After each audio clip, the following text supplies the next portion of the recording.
Welcome to Moor's MHHS, Eyes Wide Open, Blog Talk Radio. Now, you probably, if you've been listening, you already know that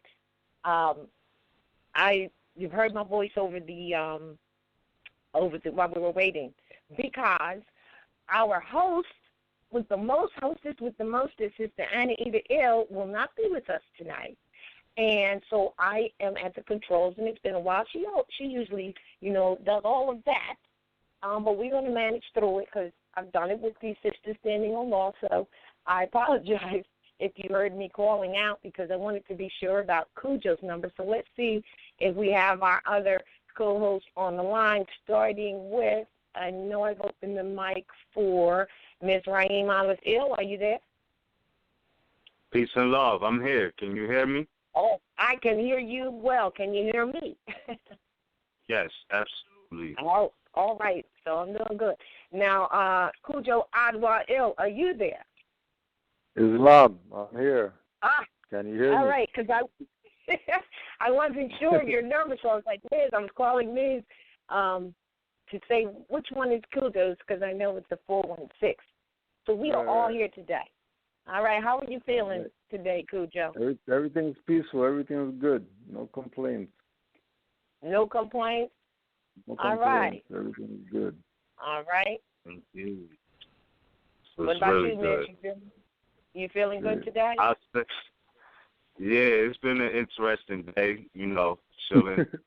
Just chilling on my mantis, just chilling. And it's been crazy. I'm thankful to be here tonight. Big shout out to Anna E, too. Anna E and Cujo for posting up those videos and everything y'all do. For real. Real facts. Highly appreciate you all. You too, you already know that. But I don't know, we got I said appreciate you also. Word. But yeah, we got it's so much we could go in on, but I know we got a story to tell. Yeah, we do. We do. But I just gotta say, Mantis Views 29, that's some great, we have what we call analects, ANALECT, which is short writings, analects. But now with Mantis Views 29, we have visual analects. And, it's like this. If you put things on to get the thinking mind to start thinking. You know what I'm saying? And that is what is necessary in these days and times. So, like this last one that I just saw with the Moorish TV, it's really a shame that there is a I don't know, I guess a blog or a YouTube or whatever it is called Moorish TV, and that it's unfortunately we don't want to be starting to go back and forth with things, but I think that the reason all of this happens is so that everyone can be shown and exposed for who they are and what they know and what they do. You know what I'm saying? So you just put things up to get the thinking mind to start thinking. And because that's what the prophet said. He said, if I could just get you to thinking, you would free yourself, So that's what we really want to think about it. Huh? Yeah, to get you thinking, to keep people thinking. To get people thinking so they can free themselves, because, and I was talking with someone, I'm like, no one can do these things for you. You must study for yourself. You must, there's 29 ways, there's more than 9 ways to skin a cat. There's so many ways to skin a cat. So it's a matter of your own strategy. So no one can really give that to you. You have to study in order to determine what fits you best. So in these days, it's imperative that is what we all do. We all have something to share. But I do want to say this. The last time you did the Sons of Allah, there was a message that, I wanted to put on that it was such a powerful class that it didn't get on. So I know that Cujo posted it up. And Ada had called in and said, thank you for all that you do. etc. And I wanted to do the same, and unfortunately I didn't get a chance to. And because it was at the end of the show, and it was a great show, great broadcast.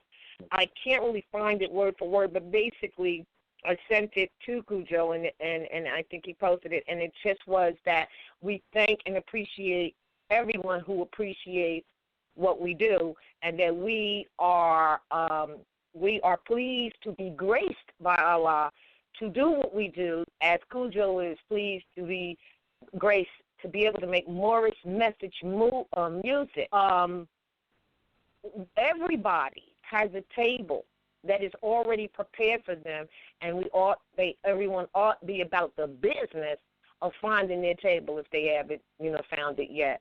So I just wanted to add that and thank all those who support what we do, RVBey Publications. Now, how many years have we been doing this broadcast? Like, I missed the count. I know it's got to be 3. It may be 4, very close to 4, from my very first Moor Heritage. We're in our 4th year now. We already breached 3 years. We're in our 4th year now. And I just want to add this one, too. So go ahead, my fault. No, I just wanted to know, from the time we started MHHS, which is Moorish Heritage and History School, Eyes Wide Open, National Principles Program, and then the Sons of Allah, which you and Cujo did, that came in how long after that? Was it less than 6 months? We started MHHS Eyes Wide Open like in August 2013. Then me and Cujo started with the Sons of Allah that following March. Like, so, so in less than a year we started doing the Sons of Allah, the March. All right. So we're all approaching 4 years. Okay, we're in the 4th year. No problem with that. I just wanted to say, and this is the first time, and I do believe in those 4 years, the very first time that Anna Eid has never, the host has never, crazy, right? I mean, I don't think we've ever done a broadcast without her. Am I right? This is true. I don't ever remember doing a broadcast without Anna Eid. I can't recall. All right, cool, Joe. Yeah, me either. Salute to Anna Eid on that for perfect attendance. Well, I think, she has perfect attendance, A+ for her attendance. Exactly. Exactly. Huh? A++. Yeah. Now, we do have a story to tell, and the story is a lesson as well. Hold on. That should have I didn't mean to rhyme, but... Hold on, before you say that, let me just say this, because you brought up Mantis Views 29. I also want to just state for the record, big acknowledgement to Cujo, for what he's been doing with Canaan Land Moors page. And as far as my editing skills, I picked up a lot from Cujo on that. So, you know what I mean? It's still ain't nothing, you know what I mean? It's still just another branch of our platforms. So I'm just saying, salute, because Cujo used to send me videos, there was stuff going on. I didn't even know people was talking crazy like that. And it was like, wow. But I seen the way he put them together, that was great. So, I did learn stuff from that. So, big acknowledgement to Cujo and the influence there as well. You know what I mean? Because what you're saying is, it's about sharing with the people. It's not about going back and forth bantering, because, and I've learned that too at this point for real. But all things happen for a reason. Like I said, it's for everyone to expose themselves. But when you can put it together and just speak to everyone, like everyone has the opportunity, whoever they are, to share their information or teach whatever they're going to teach or whatever. So when you do it in a way where it's just, all right, this is, like a lot of times people will call, I'm glad we brought this up, or even at class, and they'll bring up something, and then we'll correct that. Well, we think we're bringing correction to that, and it's not because we're correcting them or being untoward to them or anything, although it may be taken that way because some people are really sensitive. It's because other people who may be listening and wanting to learn also. Because if it's all in the air, it's all on your mind. And if it's all on your mind, it's all in the air. And that's one thing we definitely found out, is that is absolutely true. Because there's so many people coming in trying to get a taste to this. But all we can say to you in regards to that is you have got to review everything. You have got to, like, in other words, is what we put out, which we know we've already done the study from, and we trust that it is from the national principle perspective. So if you don't know that or don't think it is, then you need to go find out for yourself.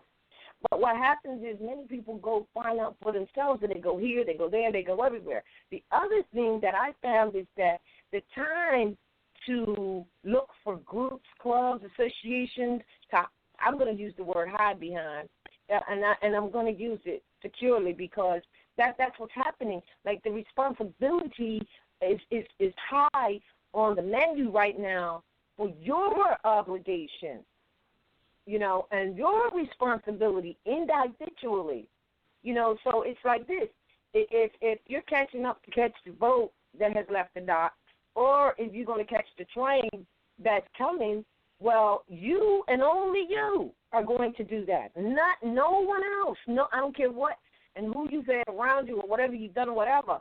No matter, and even if you are well studied, you still have to get on board the train or the boat or whatever. You have to. You have to, but no one's going to get on board for you. That's the one thing you're going to have to do for yourself.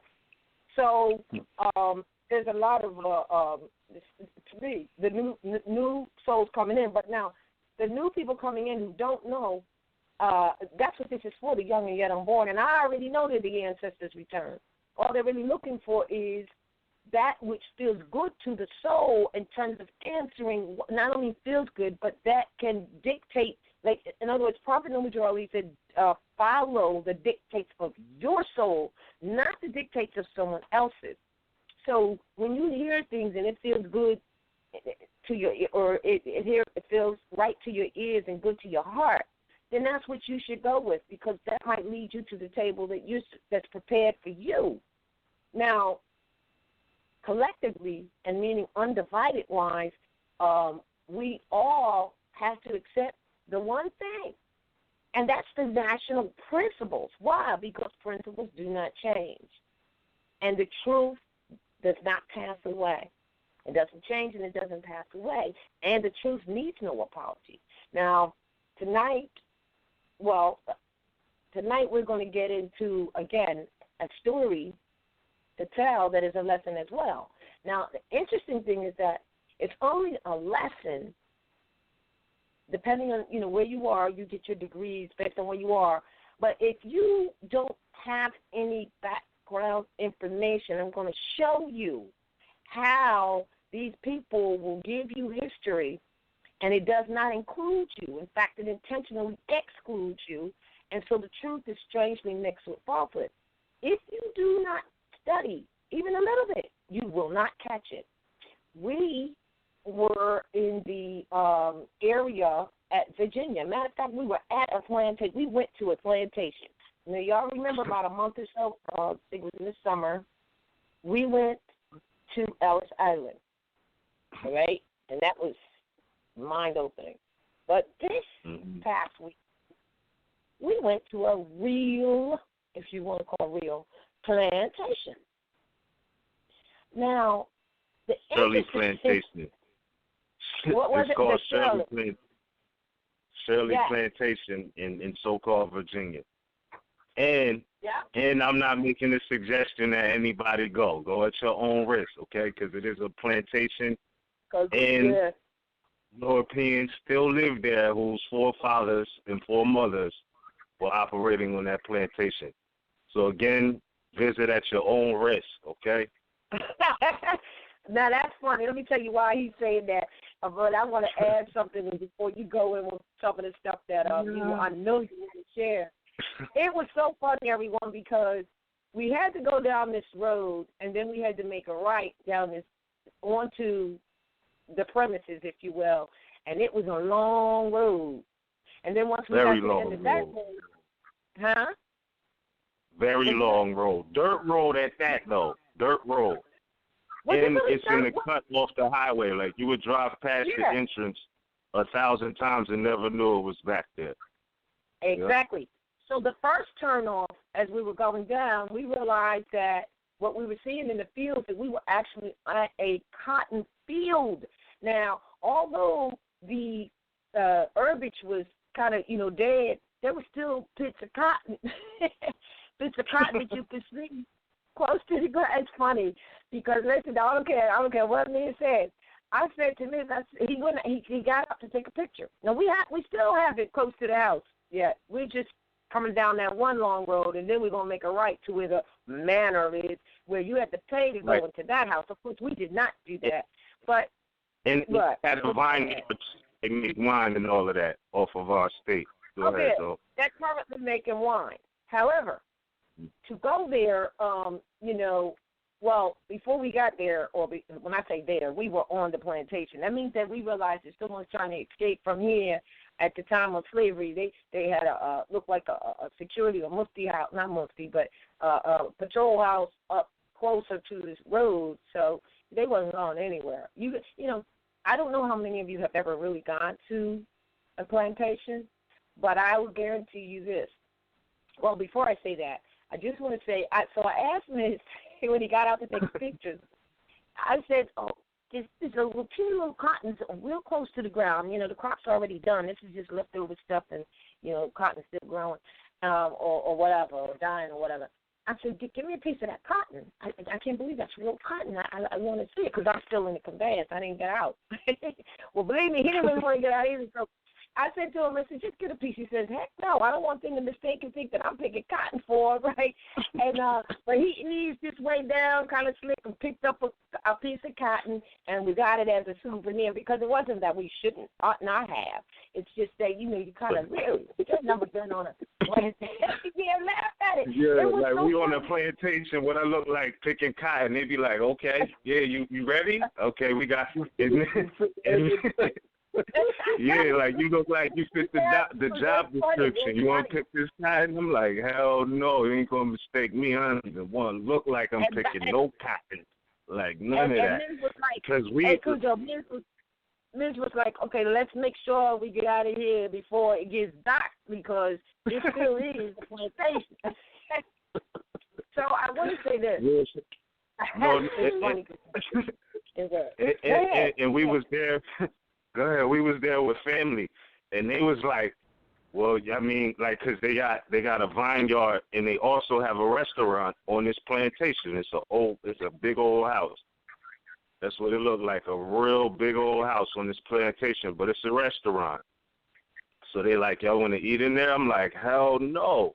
This is still a plantation. Like, you know what I'm saying? I'm definitely not for that. Like, we might be ball and chain on the ankle washing dishes in the back if they really feel like that, because their descendants still live on that plantation. They're still running it in the commercial aspect. And there's certain parts of the roads, like they're long dirt roads, and there's a lot of intersections on these long dirt roads.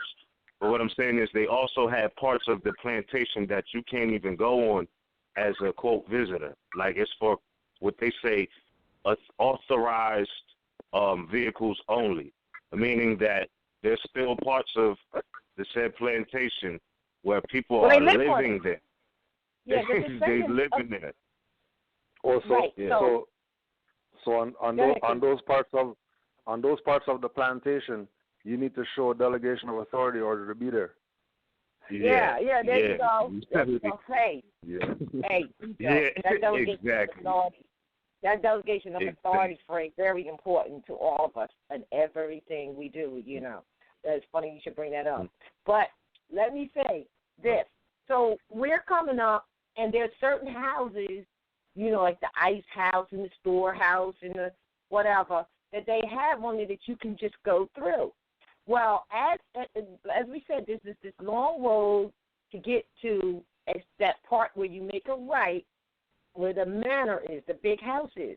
And then it cost to get in the house, and they have a restaurant. We did not go in the house, people. We just looked into the outer buildings that were there for, display to walk in, and, we saw the ice house, and then we realized why, like my father, my family, they're all from down in that territory, and they were telling how in the winter, which is this time now where we preserve our food, they would store it underground. Of course, they would cover it, but they would store it underground because that's a natural refrigerator. So I go into the ice house, and surely enough, they're explaining that process. I don't mean to cut your wisdom, but before you go into that, let's also put this in perspective too. On the welcome sign, do you recall it saying that it was a 501c3 establishment? Yes. That's what it said on the welcome side for the plantation, Shirley Plantation, Virginia. And on the welcome sign it says 501c3 foundation or something like that. I do have the picture. It says that because again, they're still doing the descendants, and that the descendants are still there, living on portions of it, and then using portions of it where you can tour the buildings and you can tour the manor now, or go to the restaurant that they put, or they got a winery now, a vineyard. So as we go down that long road and we see all the cottons, and this went ahead and got his little. I wish I should have taken a picture of how, or video of how he was like reaching down trying to pull that cotton without anybody. Like, I did get a piece of cotton though. I did get a piece of cotton. I have it as a historical artifact right here. Yes, you do. Piece of it's cotton amazing in the how stone. soft it is. How soft yet how durable. But at any rate, so now that we are going down this road, now we make our right in this dead center of the manor. Now, I tell you, it reminded me of the movie Django. I said, we coming up in here like Django, because you come down this long road to the big manor. That's exactly how it was set up. Now, we get out of the car. They have some parking. And like I said, we were looking at the outer housing. This is a lesson on study, because they were talking about 1613. Now, immediately, I knew that this plantation was originally inhabited by the Slavics, modern Europeans who were slaves, the same ones who came to the Congress, existing Congress, September the 5th, 1774, asking for assistance to be freed from the tyranny of the British Moor, or the British, which is British Moor. 1613, we were not on there. And so there was other modern Europeans also touring, just as in Ellis Island. They're looking at their history. You hear me? So when I saw 1613, I said, yep, this is it. These are signs. Now, the other thing that we saw was when we went into one of the houses, they had a whole illustration of time frames. Here's a lesson about how truth and falsehood is strangely mixed. Now, you ought to know, when you read the Articles of Association, 1774, which is considered a constitution, the one that the prophet pointed you to and said has not changed. The reason, and I think we've said this on the air before, but here's where it came into play of having knowledge. No, we didn't go there to try to tell these people nothing. We went there for our own strengthening our own information and fortifying it and verifying it, because those things they do not teach you in school. They don't teach you this history because it's your history. You see, they literally are talking about themselves unless it's convenient for them to try to include you and include you in a manner which is not absolute truth, but truth and falsehood strangely mixed. Here's the example. When you go to the Articles of Association, it clearly says that they deputed to represent them in a Continental Congress held in the city of Philadelphia on the 5th day of September, 1774. A bound allegiance. Now, hold on. They went to an already existing Congress. Yet on their wall, when they get to 17, they have different time frames, and some incidents they obviously did leave out. But there was a lot that they had in that correlates, trust me, and especially when you're going to tell them later about that Social Security when that came in. So Yeah. In 1774, they say Congress was established. No, Congress was already going on. It was the first time they went to Congress. They applied or appealed to the Congress to assist them because, remember, the British left them here to die. You know it's true because they tell that story that the natives assisted them. And I know they call the natives Indians, but they're not. The natives, now it depends on where you go. Like if you go to Ellis Island, they never, ever got a word Indian in there because that coin came later. All right? So they always say the natives in that respect. Now, you already know what the natives look like. They were the various copper-tone people that were found here by them when they got here. So now this was in like Williamsburg. So right now they're having some discussion about an ancient burial ground, and everybody in it is brown, various copper-tone people. Further proof to you that you were here. Now, it doesn't mean that the African coast slave trade didn't occur later, because it did, because they brought them over to help do the work. But we are the Aboriginal people here, and there's no doubt about that now. Nobody has that doubt. But because we've been mentally conditioned to believe in our mind that the authority, back to the delegation of authority, is rested in them. Now, let me explain that. I had someone tell me that, the magistrate, this is years ago, though, because they don't necessarily say that, but they try to be that. They said, well, yeah, everything you're saying is true, but we're in charge now. You have to know the difference between someone being in charge and someone having authority, all right? So the only reason they can even say they're in charge is because we are dumbed down so bad that we don't honor our mothers and fathers. We don't honor the principles thereof, and we have no knowledge of our own history. So I say to you that when they put that up there, if someone goes to visit, or if they have a history book, when they leave reading that, they will assume that there was no other Congress existing, but yet Articles of Association tell you they came there, that you can only pick up on if you have studied. Then you can recognize how they lied to us and how they do. Now, lastly, there was another house. I can't remember what that house was called, but matters not.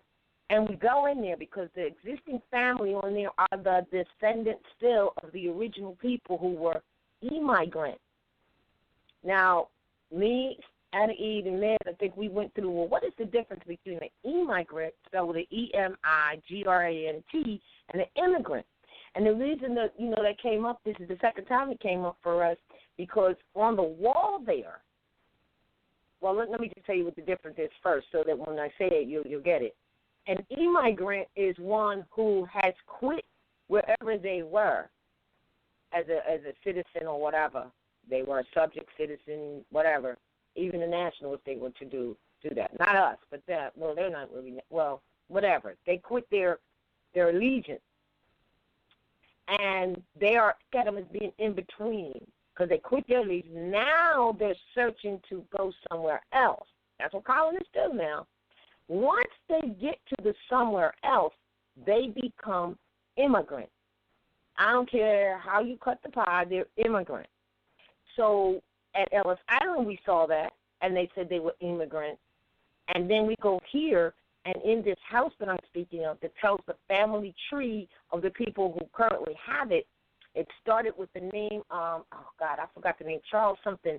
And he and his wife, they were called the immigrants, E-M-I-G-R-A-N-T-S. What does that tell you? That tells you that this is not their land, that they were immigrants. And then it says first generation, second generation, third generation. I don't know. I think we were up to 16. I didn't remember to look at the number. And then the last generation, and it's always patriarch, it's never a matriarch, which is their thing, is still living today. And that's where they are running that particular land as a plantation for vineyards and whatever else is going on, we don't know.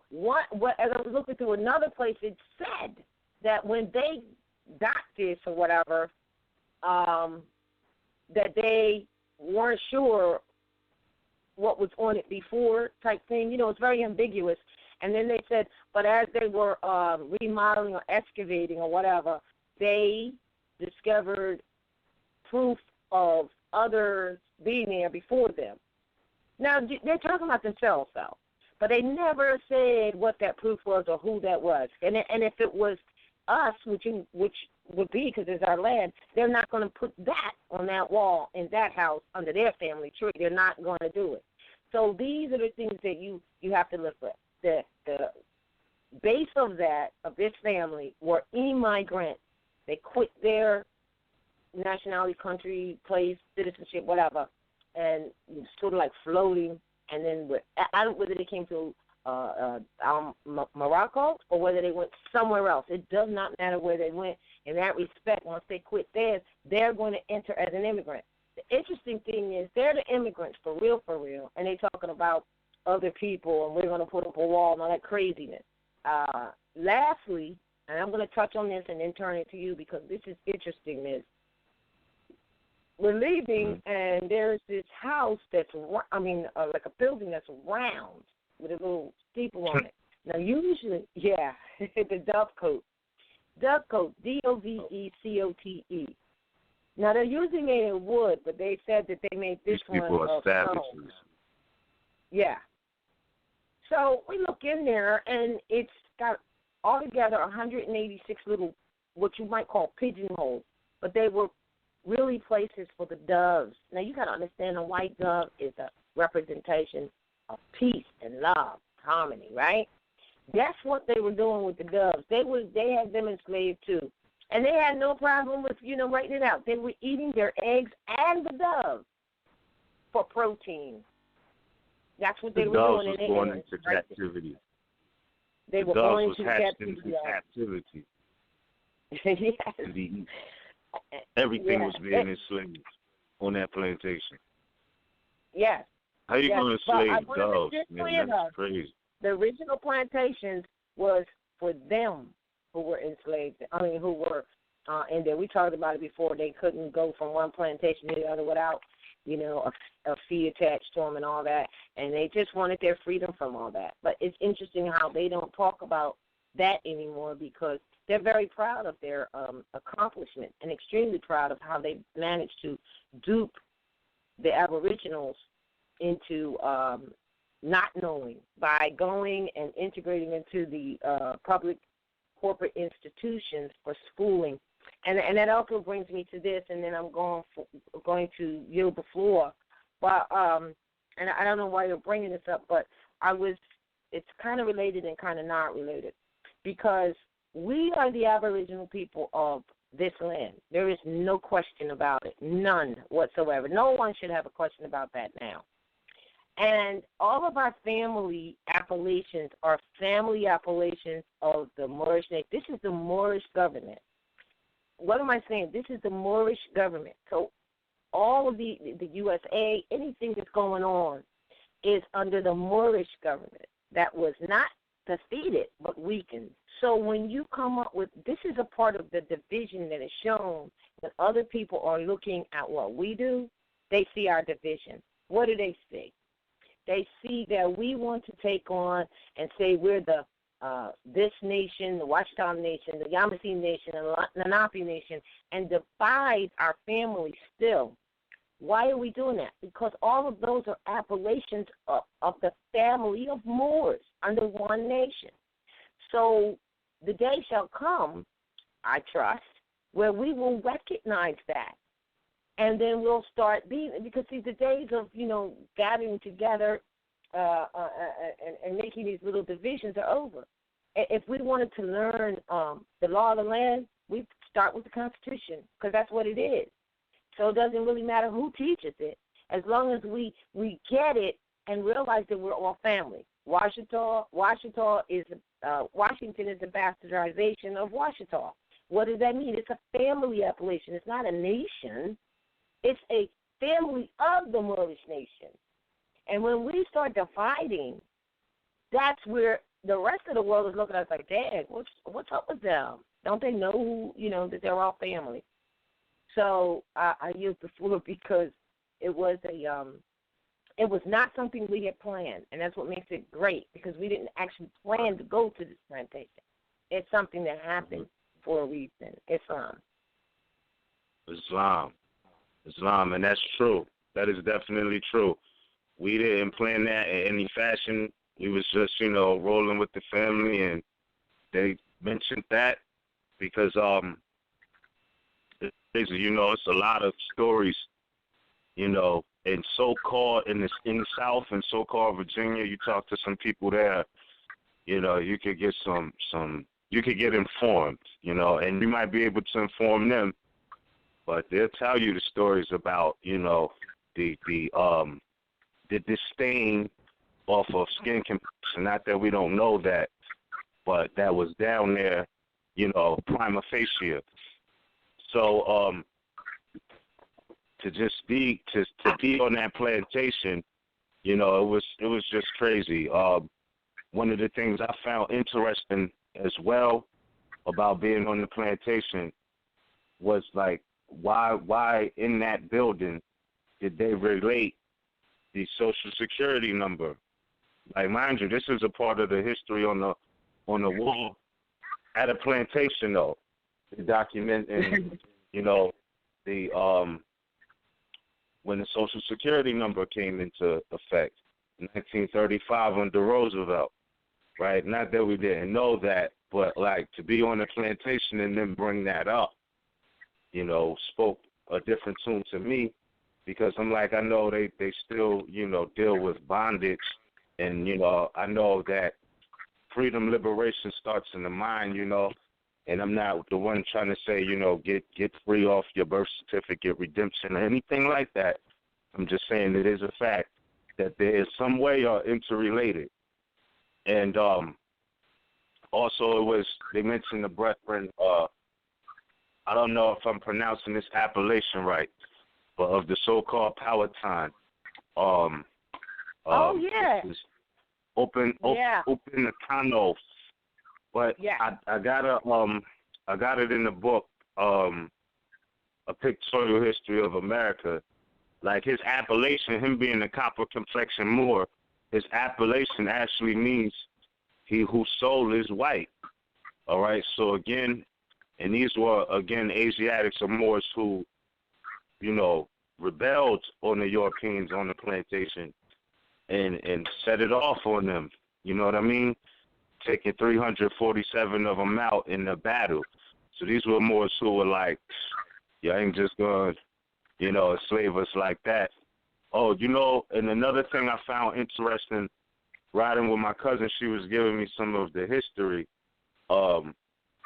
James Dean, something Dean, they're into the business of selling flesh. What I mean is your sausage, your meats, and things like that. Well, he has a mansion not too far from the plantation on the James River, though. So he has a mansion house on the James River, and he's a top seller in flesh. Like I said before, Europeans are big on transacting different things for flesh, you know what I mean? Because they used to sell people for corn and all of this type of stuff. But what I'm saying is, for somebody, a lineal descendant of, a pilgrim or somebody who was human trafficking, to say, you know what, not only am I the best seller of sausage flesh and all of that, I'm making my statement by having a mansion on the James River. As you know, that was originally an ancient tradeway, but that was a big, path with them doing the human trafficking. So I was looking at it like that too, that they speak through different ways, you know what I'm saying? So that was like a status symbol, for a flesh seller to have a mansion on the James River, where we know that a lot of flesh selling of live people, or how they was looking at it, livestock, no different than they looked at, selling the cows, like we was just saying. They also had the doves enslaved, meaning that doves were hatched into captivity. All right, so put all of these, and then they would eat them, right? But the thing is, they were attracted to all of these natural manifestations. They saw it as a value and implemented a value system. So again, they basically monetized or monopolized on the law of nature.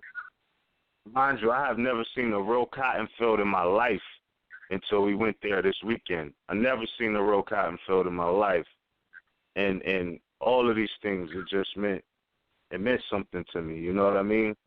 But for them to bring up the Social Security, have that on the wall, mention the fact that they say the Great Depression happened in 1933, but I think the first thing that happened was in 1929, the same year Prophet Noble Drew Ali passed. They had something on the wall about that. I do have that on video camera, though. I don't have the still picture, so I'm I can't sure pull you'll it be up. making a visual intellect then, right? You'll be putting it into a visual intellect at some point. For the, you know what? I do, but I'm gonna ask the people on this one though, right? What do y'all think? Should I? And you are for callers who call in, right? Because on the plantation they had a disclaimer that, you know, okay, filming is cool and all of that for personal use, but if it's going to be for public use, they want you to get permission from the quote-unquote owner of the property, right? Okay. Written consent. So what you think I should do? Should I write to a lineal descendant and ask permission? We have enough problems with people trying to, you know, find something wrong, so you don't want them to say you know, why have that fight? You know, because it is their 501c, you know what I'm saying? And they did put that disclaimer up. But it's not so much. They might try to summon me to the plantation. I ain't trying to be on the plantation. I don't want to. Right, because you know, that whole wall, remember, was from one end to the other. Up top was the history, their history, and again, some of it, and only if you know. This is why you're having this conversation. Only if you know certain pivotal historical time frames, you will look at it and see the reflection right there, and they were following the points. Now, the one thing I didn't get, it was one of the King. Oh gosh, wasn't George? I can't. You know, it's on the picture. They mentioned him, but that was really Chief Opanuchak, I believe, or whatever it was. And we told people earlier, and we have it on the site, that King Philip, or what they called King Philip, was really you put it up for me. Metacomet. Right, Metacomet. So what we're saying is that was Metacomet, an Aboriginal Moor of the American land. And they called him King Philip. They named him that, because that's a British title anyway. They named him that. And so the same thing on this wall, they were dealing with Opanuchak, or whatever, if I pronounced it right, we got to look at it. And they called him King something, and I apologize for not having it, but it was evidence all over, because see, they were always at that time looking for somebody to assist them, and because they got dropped off and left here. They don't hide that. They do not hide that. What they hide is that they don't even hide that, because if you study, you find it, such as in the Articles of Association, such as in the Articles of Confederation, where they tell you that they were coming from the plantation at Boston or the plantation at Massachusetts, and they would say at. They never said in, because they were always locations of a charter name. It wasn't a place. They were on the American land, still are, or Morocco, quite frankly. So they're really not hiding that. Let me change that. They're hiding it in the education that you subscribe, that we have subscribed to, of their corporate public institution. That's where they hide some things. But even then, they can't really hide it. So, because there's certain things they say. So, if you study, it's really not hidden. They just don't want you to put two and two together. So they don't tell you that we were here on the original plantations was the Slavics brought over from the galleys, brought over as the murderers, rapists, and thieves that was in the jails and brought over by the British to do labor, fur trapping originally. And, they don't say that. But then when 1935 comes bringing it back to where you are, Ms., they tried to make us the commodity because they don't have a product now. But the people, they tried to do that. But it's only lack of knowledge and bureaucratic paperwork that can be undone by you simply making your declaration of who you really are. It's that simple. Collectively, we all did this and understood it. This thing would be done, and it's falling now anyway, except for those who still don't know, and for those who have been so indoctrinated, never have really studied, didn't even follow the instructions to enforce the Constitution of this land, the National Constitution, which was what the Prophet Noble said, so that you're not molested by other citizens, and that's exactly what's happening. They're so indoctrinated into that now. That's where you can't put new wine in old, because it really ain't new wine. It's new to them because it's new to those who've never been exposed to the information, and this is why it's for the young and yet unborn, and the mothers and fathers, parents, whatever, non-guardians, because that's corporate. They have to be the ones that instill it in them. But the ancestors return, which we all really are, they're coming back knowing it in their heart already. So it can't be escaped. So bringing back to 1935, where you left off, Ms., where they started the jurisdictional processes and artifices and things of that sort, constructs that you simply bought into because of lack of knowledge. However, we can't redeem that because it's void. We have to restore. And we got that, Brother Dula. Dula made it clear. It's about restoring, not redeeming. There's nothing to you. How are you going to redeem somebody else's creation? You can't redeem that. They don't even have, back to Cujo's first word, delegation of authority, even do that. They just threw it out there because they knew that we would not rebut. That's wrong. It's wrong. Yeah. So that's what it was. And again, they still making finance off of the land and the history of that type of servitude, because to even get into the house, they want you to have tickets. Oh, and another thing is, in one of those sheds, right? Because I'm looking at it like this. All right. I'm pretty sure whoever was the quote-unquote slave master, or the master of the house, didn't build the buildings that was outside. In other words, that got built through what they would call, quote-unquote, slave labor, more than likely. I don't think the master was like, I'm going to build a house, and get out there and put bricks to mortar, you know what I mean, on this field. They admitted that, Ms. Excuse me. They admitted that when they were talking about they had it, they started with a time frame of 1613, but they admitted that when they said they found to give them evidence of whatever was prior. So they admitted that just in what they just said. Right. True indeed. And one of the houses, though, it was 2 floors. But what happened was, and the only reason I knew is because the steps, you could still see the steps going up to the 2nd floor. But what they did so people can't get up there is they ripped the whole floor out of the 2nd floor. So you can only go up there and stand at the top step. Like, you can't walk on the floor because you'll fall through straight to the bottom floor. Like, so if you're on the 1st floor, you could look up and see that the ceiling is gone, but there's steps that led up there, meaning that the floor was ripped out.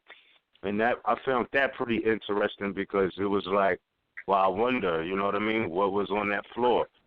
What happened, what was going on there, you know what I mean? It had to be something of importance that they didn't want the public to see. And again, it was modern Europeans there. You know, they bring in their daughters and sons, and this is a family field day trip for them. This is them learning, you know, about them for them. You know what I mean? So, yeah. like, and they do these things as a mandatory method of learning or teaching them about real history, meaning that there's certain people who can do it. They can take their children to different places all over North America and get educated, if you will, or learn about more history than they might learn by attending 12 years of public school. Like, and I'm just talking about the history aspect of it. You know, of course you need special attention for math and things like that. But what I'm saying is that it's so much information everywhere, specifically out there. And another thing that struck home is while we were traveling to so-called Williamsburg, we came across a bridge, and in the lake was called Mataoka Lake. And we know that Mataoka goes back to the woman called Rebecca. So all of these things, you still see them. Mm-hmm. Actually, they call her Pocahontas from the Powhatan, but her actual appellation is Mataoka. And then when the booklet was the story of Rebecca, and the only reason that's a reflection is because she ended up having a child with, was it John Smith, I believe it is, and that's how they began taking the inheritance after they killed her at Gravesend, which was really in the ocean, you know, because she was going back and forth or whatever. And so the lesson when you read Rebecca in the Bibliotheca is having two nations in her womb. That's what that lesson is, you know. Yeah. Yeah. It's awesome. Exactly. So yeah, and they still generate that by keeping those Aboriginal appellations on the land, or you know, utilizing them, but still trying to incorporate them. Though it's crazy. And I think I said Mataoka Lake. I don't think it was a lake. It was a river. You know what I mean? But and there's a waterways still named after the Aboriginals. So I mean, outside. Yeah, a lot. Say that again. A lot of stuff is still named after the Aboriginals down there. But if they know they're not teaching you your own history, you would not recognize it anyway. Mhm. Yep. Right. So, right, exactly. Because you know, we don't know. We didn't even want to acknowledge the Constitution because we thought it was for them, by them, and all that. It was for them, but you know, we authorized that. So that was as far as they did on their behalf to keep us from, you know, fortifying that and enforcing. Right.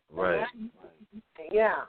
So we're not equipped to do it. Many of us are not equipped to do it because it's just, you know, what is it, 8 years of grammar school, 4 years of high school. They're not really doing that. Oh, and that brings me to, well, the education, this public school institution education is horrifying, because my cousin, she's a teacher, and it's just absolutely out of order. It is designed to. Well, we already know. So that's why we're supposed to have our own schools. And imagine supposed to have our own schools, and the people before us didn't do enough studies to be able to even teach the children. And that's the biggest problem. Is all right. So what do I teach them? And everything is, and what you teach them is starting with the heritage and history of your lineage.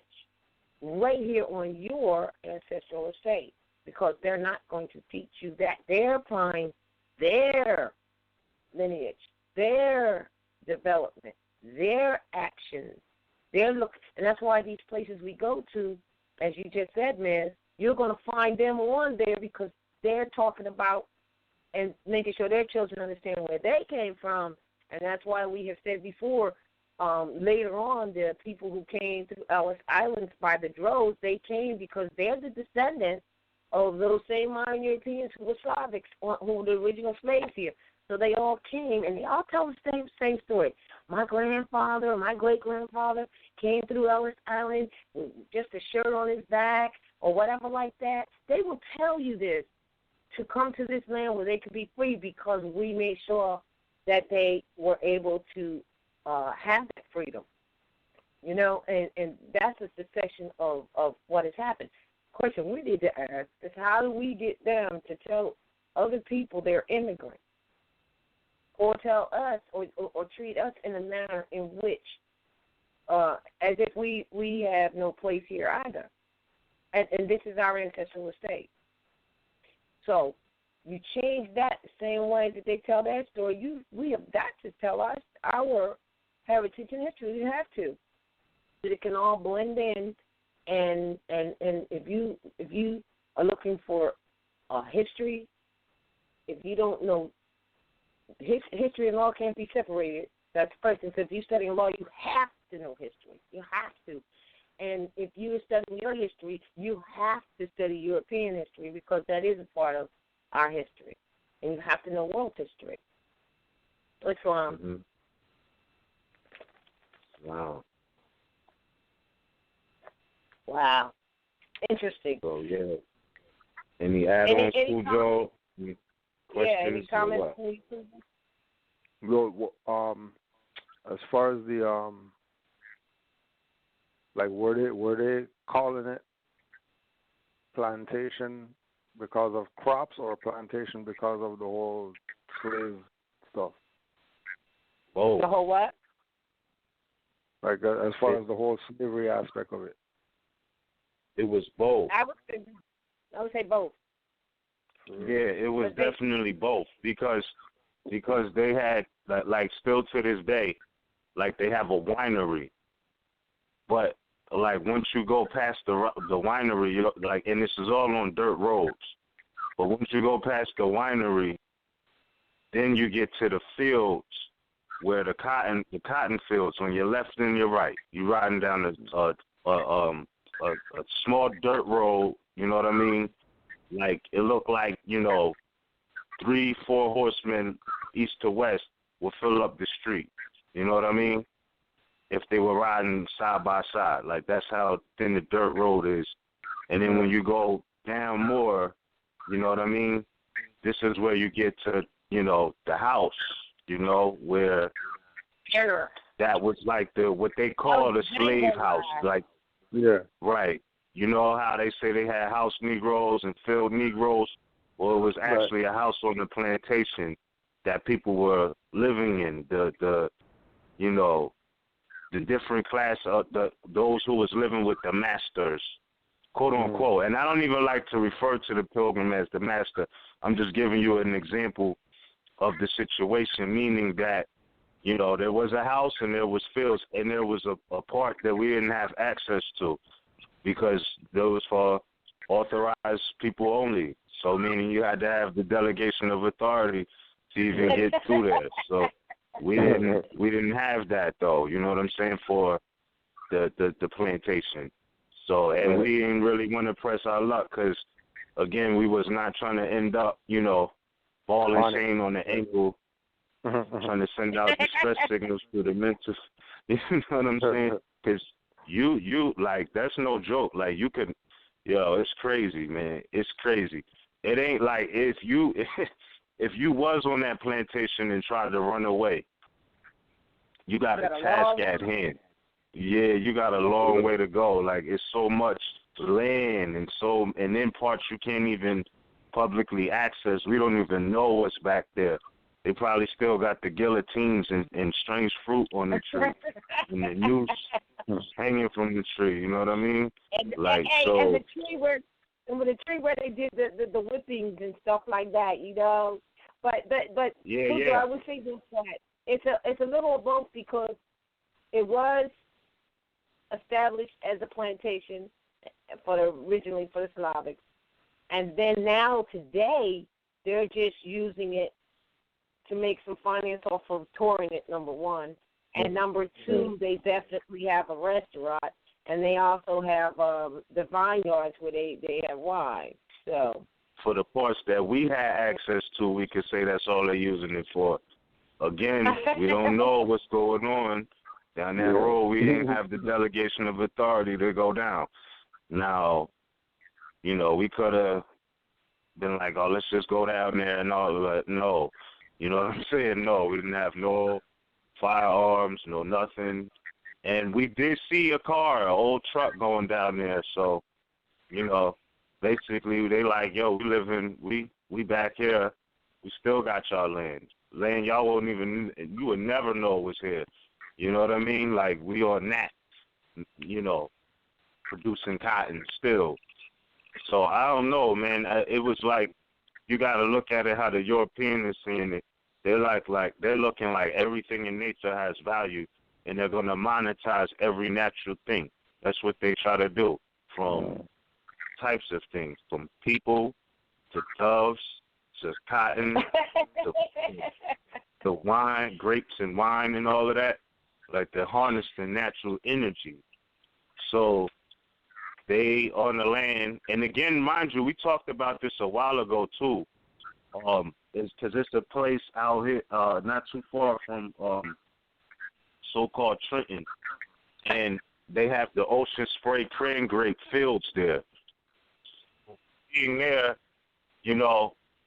that was like relative to the fact that maybe they do try to associate getting, into agriculture or acre culture strictly in the aspect to cut the mentality of wanting to connect back to that off, because they know that there's, what people would call wealth or industry in that, and they're an example of that, because they like, okay, y'all don't want to smash the grapes. All right, we'll do it, and we're going to have a winery, and we're going to make finance off the winery. They're like, okay, y'all don't want to pick the cotton?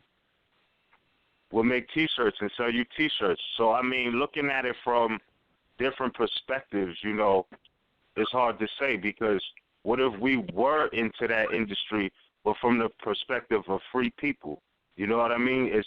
Would it be a bad thing if you were free doing that? You're harvesting crops. You're picking things straight from the land. You're growing your own fruits, but in a very, substantial amount of land.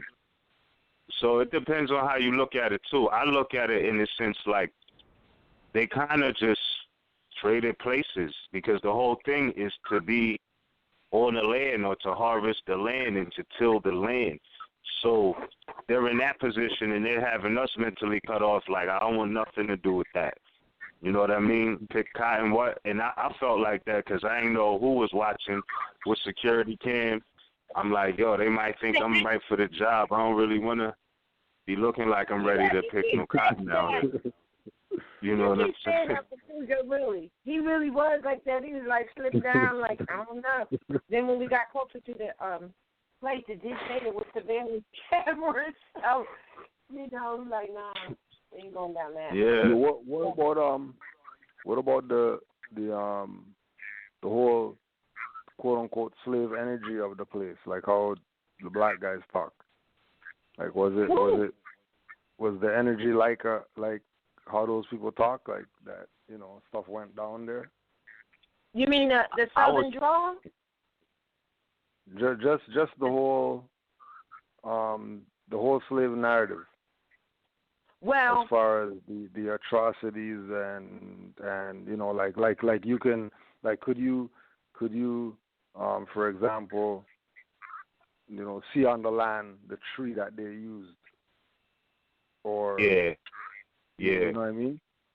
Yeah, I felt that. Mhm. I felt that. Yeah, go ahead. No, go ahead. Pardon me. No, I'm just going to say, we did not go deep and into the main house or anything behind the main house, because this is what I'm thinking, is that all that activity happened behind the main house. So we didn't go through those. We could see the manor, which would be the main house. And believe me, when I tell you, it was like a road, just like in Django, where they're coming straight up, and what's in front of them, dead center, is the manor. You know, when he came up, when he was in that blue suit, and that's what it felt like to me, like coming up. And so we got out, and we traversed around the outer portion, but we didn't go inside where they want you to pay, where I'm sure there was some more stuff. And then behind the manor is where they would probably have had those things that you're speaking of. You know, again, we weren't planning to go, and so we didn't prepare to say, well, look, let's all go, and maybe a few more people or whatever, and look at these things. But I know that they were back there. But the sense of it, and I know what you're asking, the sense of it was that even though we were just in the front portion, so to speak, beyond the cotton fields, and then to the right and down a long road straight to the manor, because if you look at the movies, and even with Django, when they were coming, they were going past the people that were picking cotton. It was that's what it reminded me of. It was just like that. It was exactly like that. It was exactly just like that. Right, and where he was beating the sister on the tree that you're speaking of was not up front, but kind of in the back. Well, we did not go all the way in the back because we didn't want to go pay. No, it was one like that in the front. Like I took a picture by it, like by the dovecote though. Like before, like from how we came around, it was like when y'all was walking to the bathroom, on the left side where the dovecote was, it was right before that. It was like a really big oak. It was a really big oak. That was the only tree like I really got a vibration from. Like, so if something did happen, it would have happened at that tree. You know what I mean? From what we saw. Because they would want everybody to see it. Yeah. Yeah, because you know how they try to make the open example type of thing, like, you know. That might have been that tree, right? Mm-hmm. Yeah. But what's interesting is, you know, we got a dichotomy going on here, because on one hand, we're talking about the slaves that were us, that were enslaved, or those actually that came over from the coast of Africa by the own hands of our own family. And then on the other hand, we're talking about the original purpose of the plantations was for the Slavics who came over through the British. So then it was, so there's like two things going on here. And the main thing that we don't know is that even occurred, that they were originally the slaves at these plantations. And once again, I refer you back to the Articles of Association. But more than that, or more clear than that they were on plantations, would be the Articles of Confederation 1643 and 1777. And the 1643, you know, they were starting to complain about their treatment. Yes, they literally came up to prepare the Congress to prepare for the declaring of their independence. You know, so it's two things going on. But the thing is when you read the Articles of Confederation, and I believe it's in the Association too, it says at plantation. It says it in there, and that's what's so interesting. Is that they are admitting they were at plantations and they were enslaved under the tyranny of such, and then you know, and so for us today to not know that is part of the problem for us, because we don't know who is who and what is what. Indeed. Hey, I just want to put this on the floor. I got a text. Somebody said, hold on, let me pull this back up real quick. And I just want to hear from the rest of the family. What you think? Brother Yashir, he says, if it says for personal use, right, talking about whether I should put the footage up or not.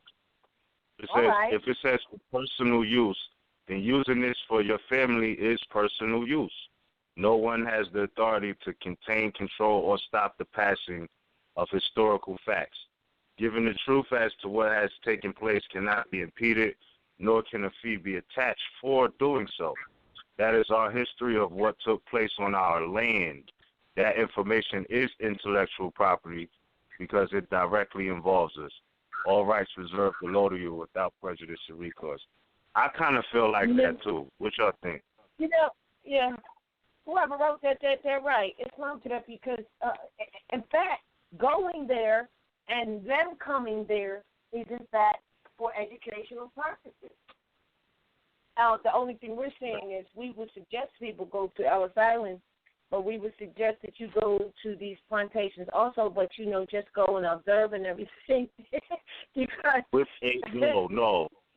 No, listen. Go at your own risk, at your own will. Make sure you have a group, okay? Yeah. Don't be on no plantation by yourself after dark, and you just day visiting and stargazing. We might not see you again, all right? So, and that's not to clear. It's just, we don't want you to be somewhere in the dungeon all in chain washing dishes and nobody know where you at. Like, don't, because again, where you are. Especially one like this because, look, the reason why I'm saying especially one like this is because I'm sure there are some that have been abandoned and other people have just taken them over to do such a display. They may or may not, domicile on the thing. But this one, all descendants of the same family. They've got the family tree, and the first one on the bottom is an immigrant. So they maintained these plantations for generations after generations after generations up to right now. The last person on there is still living. So especially when they could look, you might go and Grandpa might mistake you or something to that effect. At the same time, you don't want to go there rah-rah because that's one of the problems with our people. They don't know how to absorb. They want to go there, whatever like that, and that's not the answer with the emotional thing. I know some people would do that. We have done that. Now, I wasn't at this particular place, but and he was there and a few other people, and we said, look, do not do this. Do not sit on this front. This is antique or old. And what do? They get up there and want to take pictures. No respect for anything. So we really want, especially on a plantation like this, to get confused about what's going on when you show up, Because, like I said, Grandpa might, get you confused or something.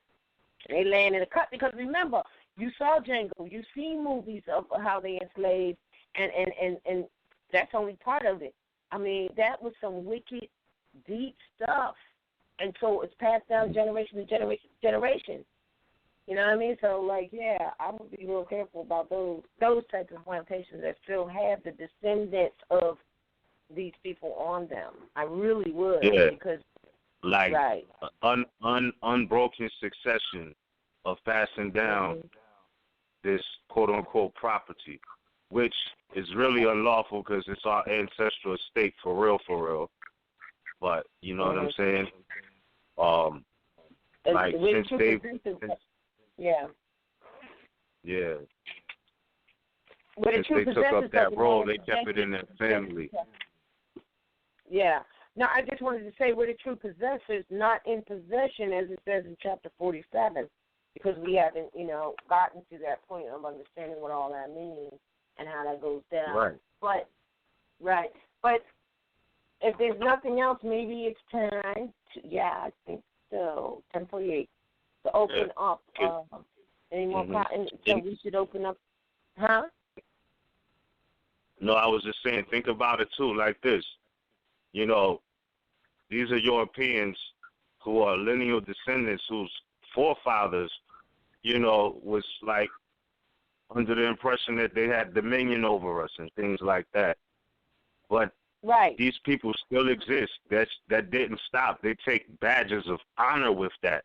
You know what I'm saying? They probably got, like, you know how certain people, you know, you go in their house and they got deer heads stuffed, you know what I mean? And they hang the deer heads on the wall. Like, they're probably dealing with artifacts like that still being passed down. You understand? Like, It's a different perspective.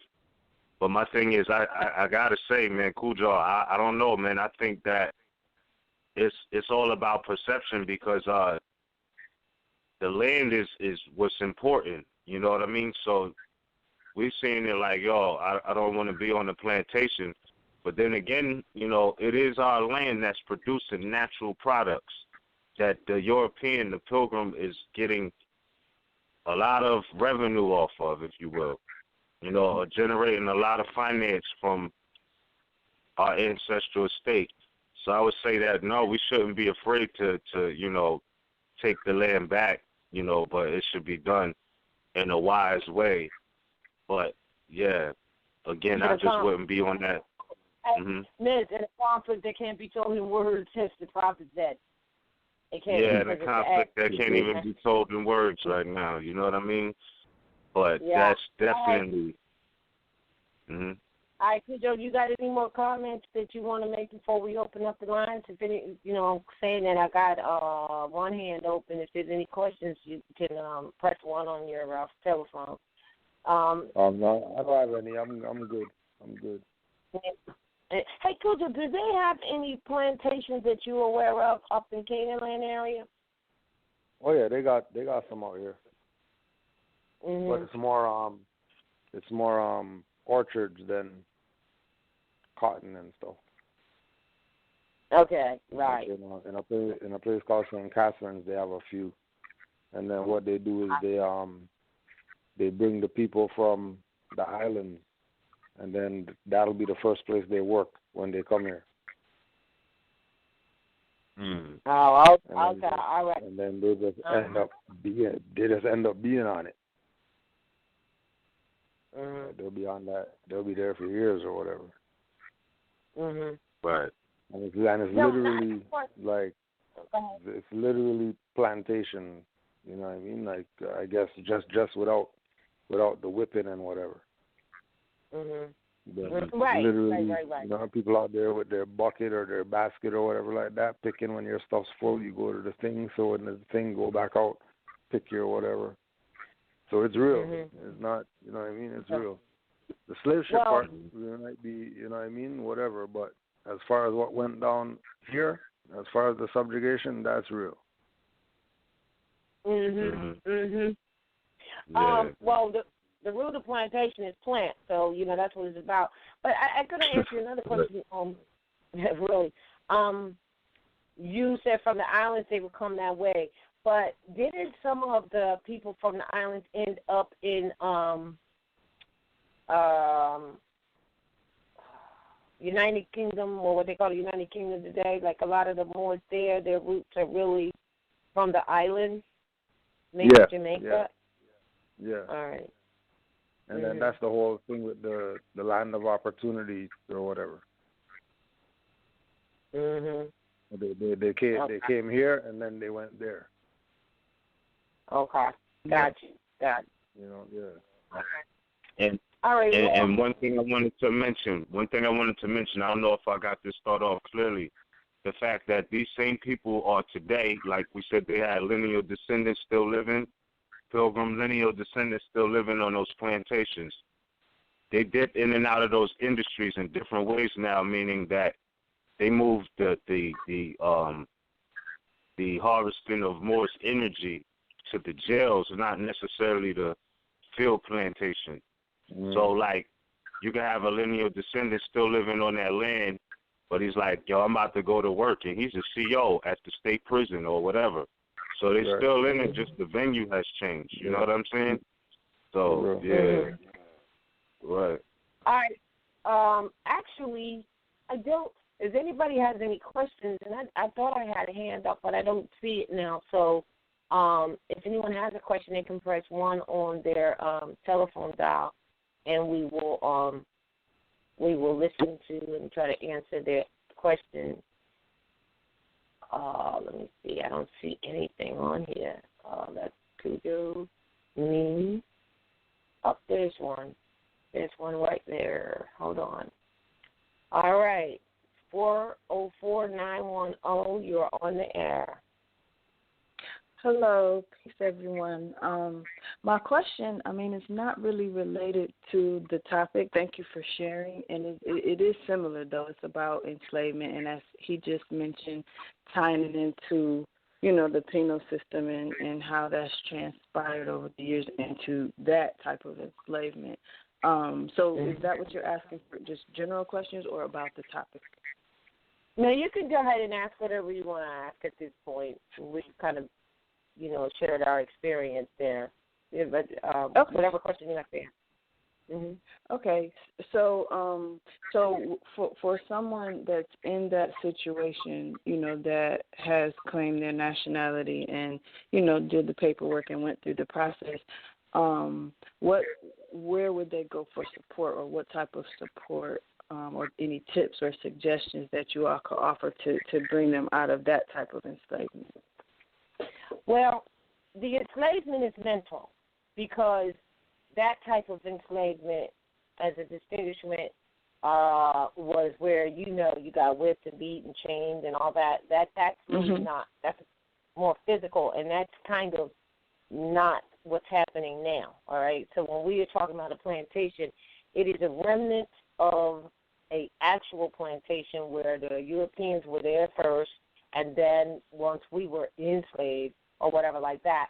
When we talk about, in fact, not all of us was really enslaved, because there's parts, particularly and especially down south area, when I say South America, I mean south of the North American continent, and these parts that we're talking about now, where we didn't even know anything about this enslavement stuff, because we were living already on our land, and it was just a propaganda. Yeah. So today, what we are in, to answer your question, what we are in is called a mental slavery. The part of that mental slavery is what this information help you, or studying, quite frankly, studying to know the true history. In other words, we all kind of came up saying that we all came from Africa as we know it today, although we are in Northwest Africa and don't realize it. And when you get the lessons from the 101, it shows you that. Now, we all came as slaves, right? And from Africa, right? And we've always been under this cloud of trying to do better and get an education and be better and all that. Well, as you're doing your study, so because you have that mindset, it's an automatic demerit to your spirit, your mind, your body, and your soul, because you're always trying to pull something up by a bootstrap, or we're always been looked at as being lesser than or having to attain. When the truth is right, when the truth, which doesn't change or pass away, is that we're the ones who taught them. When the truth is that they're the ones who were the original slaves on these plantations. Right. The truth is, when they got here, they found us here already, because we are the aboriginal here. Right. And so say if we say something like that, some people will be like, what you talking about? So we dig up the truth and the proof of same. So what are the people going through? A mental exorcism, so that they can be open to receive the cleansing waters of truth as the baptism, for real. Right, so, definitely. Right. So I'm saying all that to say that this slavery, it is mental. It's because it's been indoctrinated, conditioned, beat into you. Even your mother and your father, my mother and my father, everybody, they all have said the same thing that I just said. We came from Africa. That's not true. That's not the truth. Right, because we were here. Yeah. It's not right. So when you do this study and history, and you can go to places like this and absolutely Ellis Island and other things in congressional records to show that it's not the truth. But those are things they don't really teach you, me, or your children, or my children, or whatever. And it will go on like that forever, keeping us in this mental slavery unless we come out of it and begin teaching our own to our children and taking back that which is rightfully by birth and just by sheer breathing and living ours and the truth. So as far as support, when we do these broadcasts, we're giving support. When we put stuff on the RVBey website, we're giving support. In fact, and Mantis Views 29 and Cujo's classes that he's giving out of Canaan Land, which is still North America, still considered, absolutely. So that's the support that we give, which I would say to anyone, if you don't believe what we said, then go look it up for yourself. Well, what does that mean? That means they have to go study. Well, what does that mean? Right. That means that's great. Because guess what, sister? Research. You can only be what you know. Right. I agree 100%, and I didn't want to cut you off because that was absolutely beautiful. But I didn't mean mental enslavement. I meant like incarceration, that type of enslavement, and using people that are incarcerated as slaves. You know what I'm saying? Like that's what I was. but I appreciate everything that you said. I just didn't want to cut you off. So you were on the road. So yeah. All right, that's all right. That's all right because I didn't hear that part. But well, now that's interesting. That's interesting because the people that are incarcerating or kidnapping and holding people, they have no, back to the beginning, no delegation of authority to do so. But what you're recognizing is that that's the new slavery. And you're right. And the only way, and I'm going to use the floor to you brothers to answer as well, and the only way that can be ended is, again, for us to have knowledge of what is what, who is who, and what the law is. They have no authority to do what they're doing, but they're only doing it because they've already indoctrinated us through their programs and schools that we wanted to be into when forgetting that we taught them that we don't know that they have no authority. And I have to say this, that is also, again, part of the mental slavery is why we're in the position of allowing. In that situation. Yes, ma'am, because if we collectively know this, it would be over. But how do we enforce that? Because we know that they don't have that authority. Here's how we enforce it. We have to be. We have to be what we know. We have to know the law of the land, and we have to teach it to ourselves, our children, and we have to be a fortified force with that. Islam, Ms., you wanted to make a comment? Yeah, I was saying if you're interested in getting somebody liberated that's basically kidnapped right now, is what you're saying, right? Right. Oh, all right. I could see generally speaking. The due process of law would be a habeas corpus. That would be the due process of law. If you want to deal with a habeas corpus. On top of that, I don't know, because in some places, like, when you're in there, people say they feel like it's slavery and things like that. You can really dig that.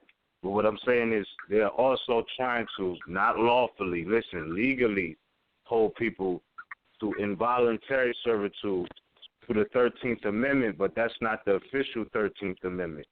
Through the one that they watered down, they're saying that if you get duly convicted, you could be held to slavery. That's the only exception. But that's not the official ratification. So the thing is this. Due process of law has to really be combed through because they're holding people in those conditions and they're not even duly convicted in the first place. So again, that's another battle that's on the lawful field, lawful versus legal application. So you will have to get busy with knowing law, and enforcing that, knowing the proper channels to go through, depending on parties, all of those things. So, it's a process, I would start with, habeas corpus. That's the constitutional due process I'm aware of, Also, I'm aware that these people could be savage and ignorant, but I know that doesn't change due process of law. So challenge the validity, and then you even got to look at, was the case really fought like that? What was the probable cause? Why they in there? All of those things. If you're talking about liberating somebody out of that situation, that's it. That's the step. Habeas corpus, you know what I mean? And all of those other things. So, yeah, depending on how the case was fought, too, if due process of law was not, being hammered home in the stance, it might have been overlooked, because they will do that. If you're not looking at it, they're definitely not trying to hear it. So, right. Yeah. Okay, thank you. All right. And another thing to add on, Yeah, go ahead. Excuse me. Another thing to add on as well is, Sister Mother Angela Davis breaking down the prison industrial complex, and that what we're seeing now, saying, the people enslaved and how can we help them or whatever. This is something that's been going on. This is not something that came about yesterday. And we always have to remember that the time that we've been lackadaisical, being Negroes, these people have been perfecting what they're doing. So we're looking at it at its perfected. We're not looking at they're working on something. They even have, just like Brother Miz is saying, they even got rid of the original 13th Amendment, put in a fraud 13th Amendment to justify the prison industrial complex. And while these people are marching up and down for things that don't matter, this is what was going on that people weren't paying attention to because they're too busy fighting some black-white BS. When it has nothing to do with that.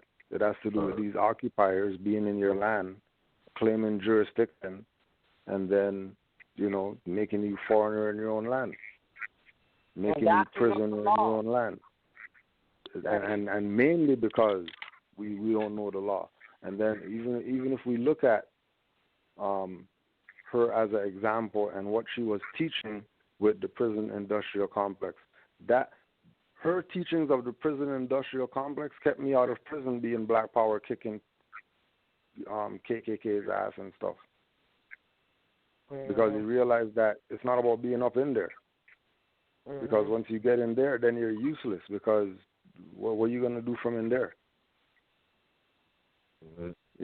But this is where it comes into now with people who are in there that are facing certain things that if they realize that they're getting awakened in there, they should be doing the same thing we're doing out here in there to the best of their ability. Letting all the other inmates know what's going down. Whether they accept it or not, that's up to them, but the job is still uplifting fallen humanity if you have knowledge and people don't. Right. Well, can I ask you? Oh, go ahead. Yeah, go ahead. No, go ahead. You were saying how they changed the 13th Amendment, but they really didn't change it. They just presented it because they presented it to us and altered, because in the congressional records what actually went down is the 13th Amendment with the 20 sections, of which means it's enforceable. So they just printed it and taught you only the 13th with the 2 sections. So they didn't really change it. Our lack of knowledge, as you said, is the only reason why that goes down like that.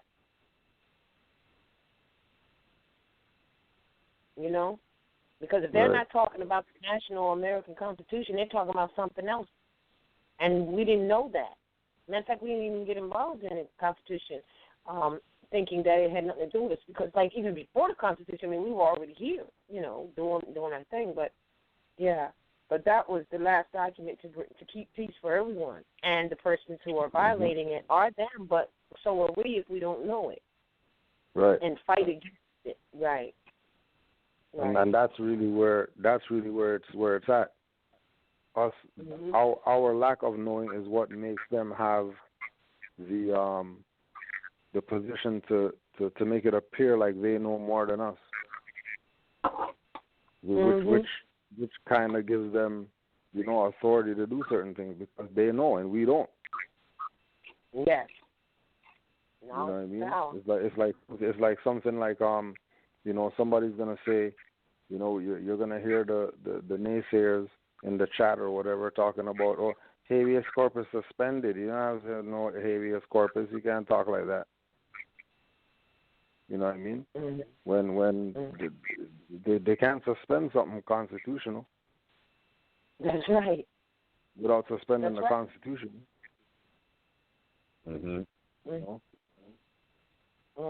Exactly. Yeah, it's either that or you just go hard. I mean, and I'm sorry, but it's like there's nothing in between. You either gotta go hard with the law in so many aspects, pointing out the violations of due process of law. And I remember it was an old clip, and I'm not suggesting, I'm just saying, you know what I mean?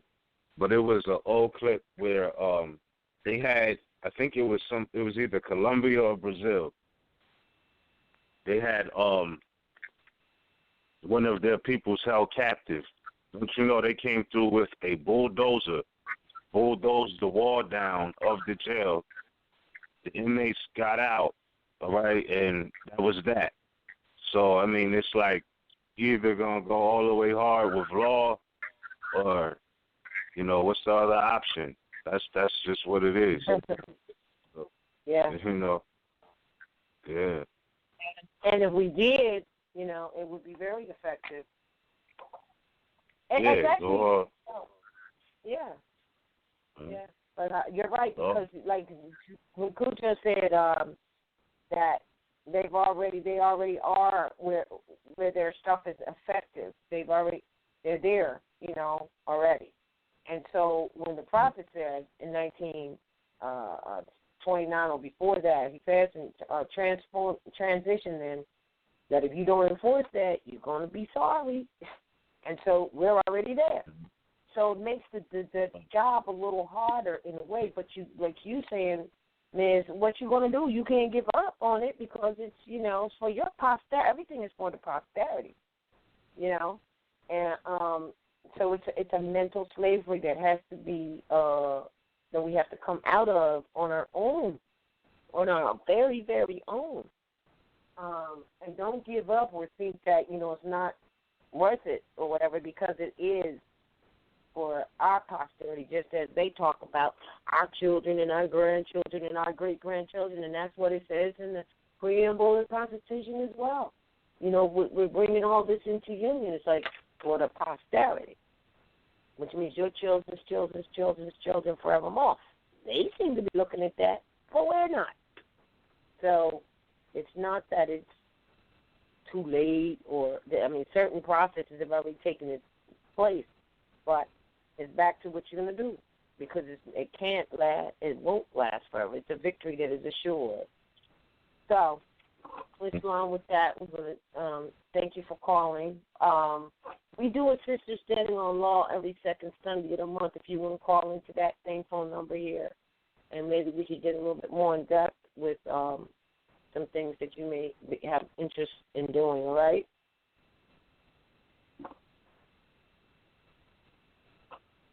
All right. You said the second. Thank you. You said the second Sunday of the month. The second Sunday of every month. If we change it, it's the third Sunday.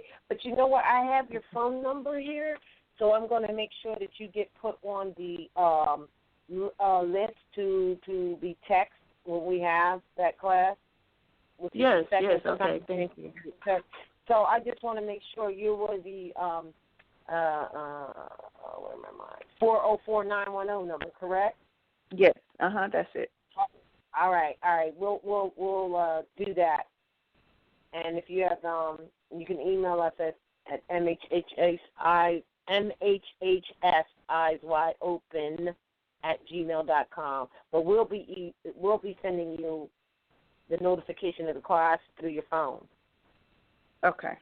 Okay, thank All right, you. sis. You're welcome. All right. Take one when you hang up. Make sure you take one off the phone. Okay, let me just unmute her. Mute her. And I got it. All right. Hold on, everyone. I think I have. We'll go up here to caller 412969. You're on the air. State your appellation and your question or share your information. Islam family, this is Energy L, Northwest of Maxim. I appreciate the stories you all shared this evening. I domiciled down in near the North Carolina territory, Raleigh, Johnson County area, which is still to this day a sundown town. And when you start talking about the dirt roads and those big old plantation houses in the back of fields and the cotton fields, and man, I kind of, when you were speaking on it, when you all were sharing the experience, and like you said, now I can reflect back now and put the history together. But even then, it was a wild kind of situation, and to see people still occupying the land in that way, sort of. It was just awesome. So I appreciate the class tonight. I'm not going to hold anyone up. I'm going to yield the floor on that. All right. Peace and love. Peace and love, Mr. Energy. Love. Yes, ma'am. All right. Thank you for calling. All right. The next caller is, okay. It says that it is restricted, so I don't have the phone number. Hold on, let me get you on the air here. All right. Restricted caller, which obviously means that you are calling from a Skype phone. You're on the air. State your appellation for the callers and your question and or statement. It's on. Would that be me? Yes. Yeah. But it shows restricted. Well, I'm sorry, but I'm actually using a Google Hangout because my phone is currently off and I didn't want to miss the show. Oh. All right. Islam to you, Mother Ra. Islam is Rahim. Islam Cujo. Thank you guys very much. The question I have pertains to oaths and bonds. I don't mean to deviate too far from what you guys are talking about, but I've been looking up how to obtain oaths and bonds. I don't really need it right now, but just for future reference. I've been getting different sources where some say the Secretary of State or some others say the Commissioner. Where is the specification and the writs to? Are you talking about a bond? Yes. It's interesting. I have to tell you. All things happen for a reason. Sister Anna Eden and I earlier today had a conversation, and I know if she was on the air, she would add on to that. But we were talking, and she said, it's interesting how instead of us enforcing the law of the land, and this is our take on bonds, we would rather literally really get involved in the fraud and do bonds instead of enforcing the law against these people. And it's probably a conversation that can be associated also with, trying to redeem a fraudulent document such as the birth certificate and all of those things, as opposed to restoring ourselves to where we're supposed to be in our place amongst the affairs of man. And so it's so funny that you should ask that question today, because going back and forth with it, that is getting involved in corporate activity. And so this is what we say. Now, I know there's probably some people that say, no, I did a bond and, like that. And if just like with UCCs, well, I did that, and a lot of them did it without being improper person first. Now, if we're improper person first, right, then we would know that to jurists, right, we have the law of the land to acknowledge and recognize, rather than getting involved in that corporate process. We get involved in that corporate process rather than standing on the law. So I do know that if there's any notice that you want to give, that it would be a notice. I'm saying a lawful notice. Yes, the Secretary of State would be the one, such as when Hillary was the Secretary of State, or what is he now? What is his appellation now? Kerry, or I think that changed too. So they would be the Secretary of State of Department of State, in charge of all of the other states. So there's the Secretary of State of every state, but there's the Secretary of State for all of them that covers all of them. So you get into notice to the principals, notice to the agents. So if you were doing a lawful notice, the Secretary of State of Department of State is not just in charge of foreign relations, but also domestic. And now you have to understand, we have to be real careful how we use those words, because domestic, whose home is it? Who is the domicile really for? Because those are all quasi-national domiciles. And so what they do is they act as if this is their home, and it's a matter of how you speak to them. And that all we have normally seen with the Secretary of State, for instance, Hillary Clinton, when she was the Secretary of State. And I keep bringing her up because that's around the time that we had everybody send the proclamations to the Secretary of State, Department of State, which was her position. But we also looked up what that office that she had, that position entailed, and it also dealt with domestic matters, because this is our home, and so when we would give notice to them, it would be to the Secretary of State or Department of State. So I understand where that's coming up at, but we have to really discuss whether we need to be going into a bond, which is really just floating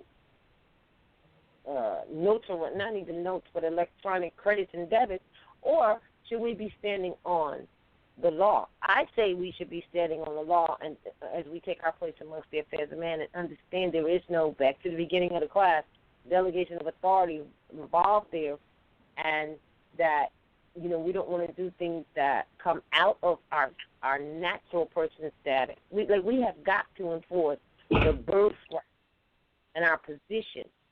You can get into anything else that you want to get into, but the answer is not necessarily, in other words, you can't do a bond and UCC and all that if you yourself, and I don't mean you, brother, but whoever, is not in their proper person first. And then once you get in your proper person, you understand that you don't have to do anything but enforce the law.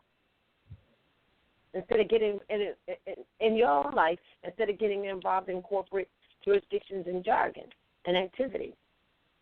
That's my take. Yeah, go ahead.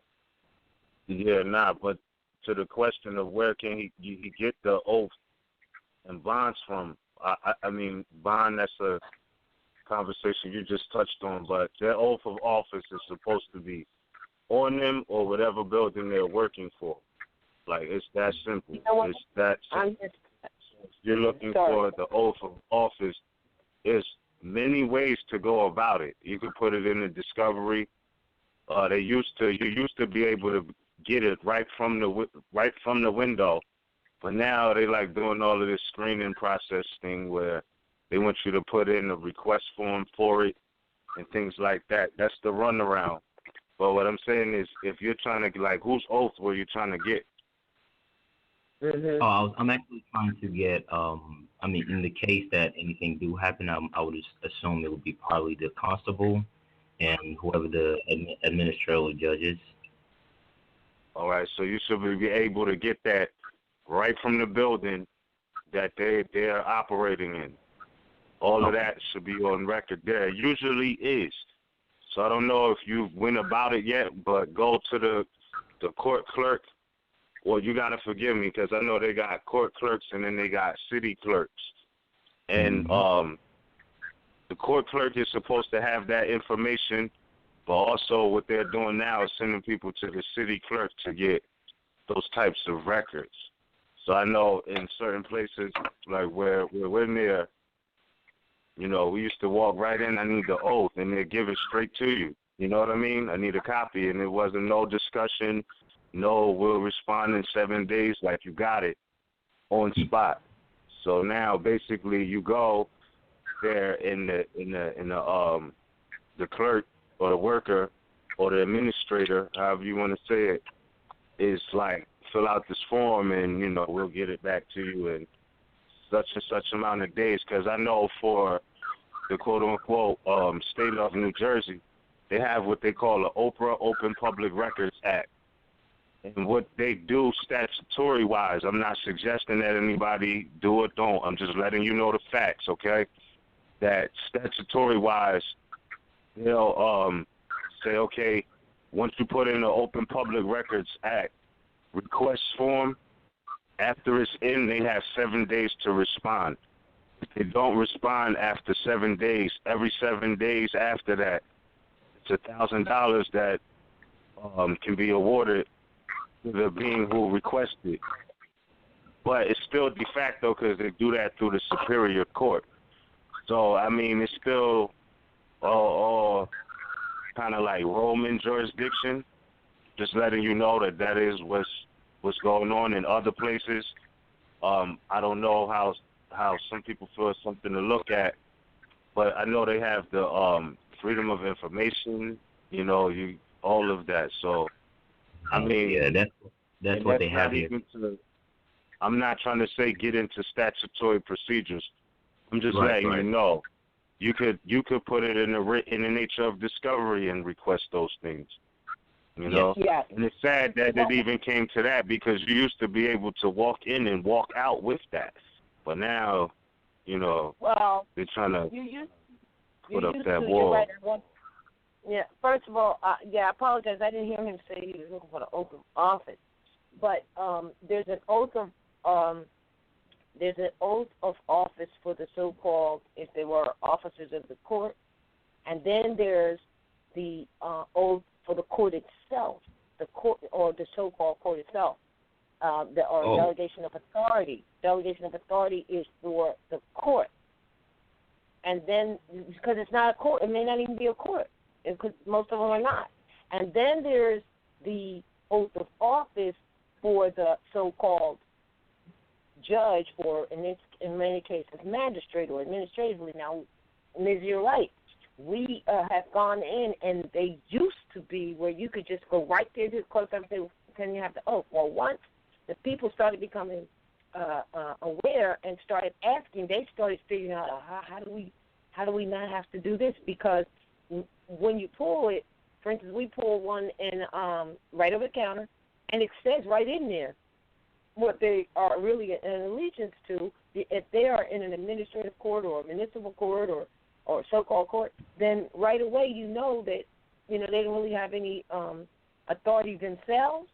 And then a lot of people got confused with the delegation of authority for the court, if it is a court building, to even be having an authority according to Article 3 of the Constitution, that the court itself must be delegated. Now, what that means is, and that's why these case laws came out, that once a judge, if it was a real judge, I got to say real judge, if it was a judge, Article 3 judge, right, to make the distinction, and if he sat down in a administrative court, which you know has no delegation of authority for judicial authority at all, he immediately loses any of his judicial authority. Now, the thing is that we tell people to ask for it. They then began giving the runaround. Some of them had you, as you said, they had you go to the city clerk and put it in as a freedom of information request. They changed all of that to try. Some of them even said, "Oh well, that's not here. It's at the state. It's at the state office." They were doing all kinds of runaround. But the deal is, if you request it,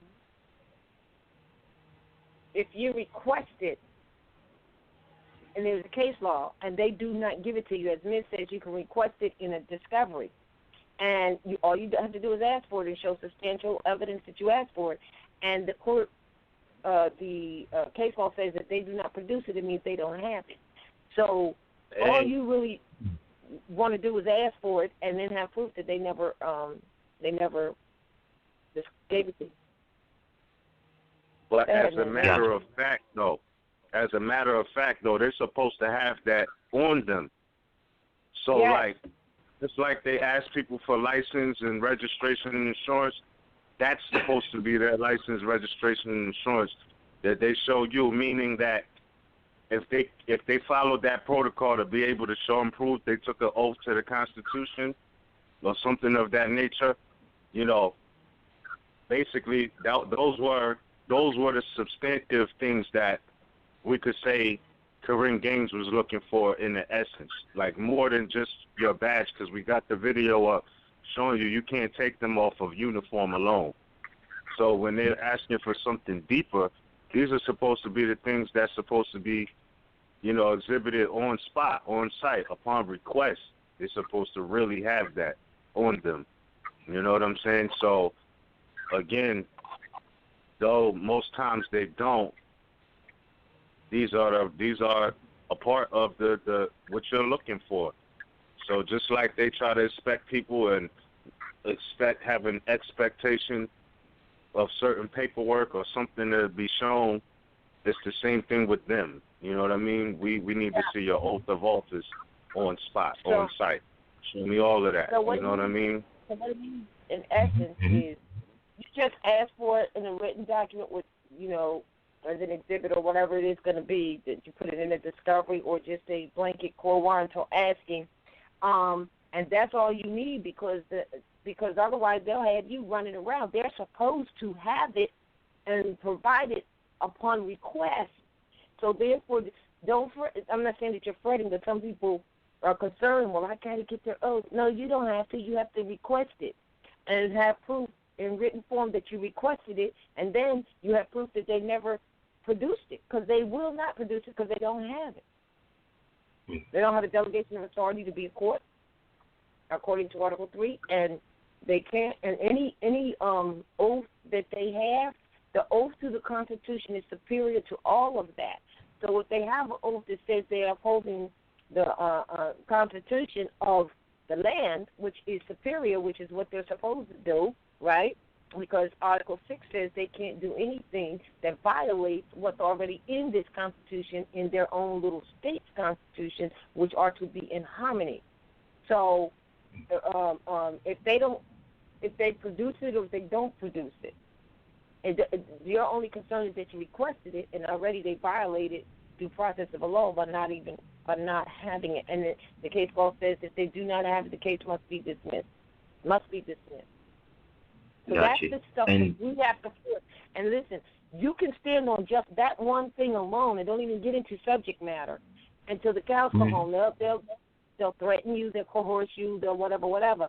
But you could just stand on that by yourself if you wanted to, because we cannot proceed. When they say, do you understand? No, I don't understand. Because the delegation of authority has not been produced. And they'll keep dragging you back in, like your discovery has to be answered, every question, every one. They can't answer some of them and none of them. So you could just say that, well, I put in the discovery and it hasn't been answered. We cannot go on. And they'll try to give you another date, and you stand on that, So yeah, and that's another thing, too, like, because there's certain lanes who are saying delegation of authority is irrelevant. Like, I witnessed my cousin shut the courtroom down in 6 minutes over not moving off the delegation of authority, all right? So I don't know what they see wrong with that, but what I'm saying is she stood on that. She was like, I want to see a delegation of authority order from Congress, because she read Article 3, Section 1, and said, I wanted to see a delegation of authority order from Congress. And the magistrate went on to say, well, my delegation of authority comes from the legislator of the state of New Jersey, and he said, do you want to see the statute? She said, no, I went to see your delegation of authority order from Congress. And then they tried to play like, oh, well, you know, we're not going to show you that, this, that, and the third. Then took a recess with nobody in the courtroom or the meeting room, came right back and dismissed the case. So she just stood on her square, all right, and that was that. She didn't move off of that. You know what I mean? The fact that forget the subject matter. Show me your paperwork, right? Because it's reciprocity. So if you have an expectation for me to show and prove something, you know, you got that expectation is on you too. You're not above the law, you know what I'm saying? To the magistrates and highwaymen out there, you know, it's on y'all too. So, yeah, right. All right. And So, go ahead. For the record, I really wasn't expecting to get on the call. I am calling from near the Corporation of Illinois, and I am Mohammed and I do have another question. Sure. Ms., I was studying one of the lectures with Ms. and Taj, and you guys were speaking on trust, and you suggested the book Waste Trustee Handbook. I actually just got the PDF before I start. Waste Trustee Handbook, or WISE, I don't know what it was, WEISS, Trustee Handbook. Yeah, I don't think that was me, bro. Yeah. WISE. Oh. But anyway, go ahead and you have to look that up. Okay, yeah. What other materials can I actually study as it pertains to trust, or what literature can I get my hands on that you guys know of? Man, I would study. Oh, go ahead. No, I mean, if you're trying to learn about your relationship to the land and property, like if I was you, I would look up all of those things in your law dictionary first to get an understanding from an allodial perspective. You know what I mean? You know, because again, like I don't know. For me, it's hard to trust some of these people. So my thing is this: if we are allodial for real, we could move like that. So if I was you, I would get familiar with lineal descent. What's that definition? You know, the definition of land, the definition of Paris X Oxy, all these different things, Ancestral Estate. I would get familiar with that.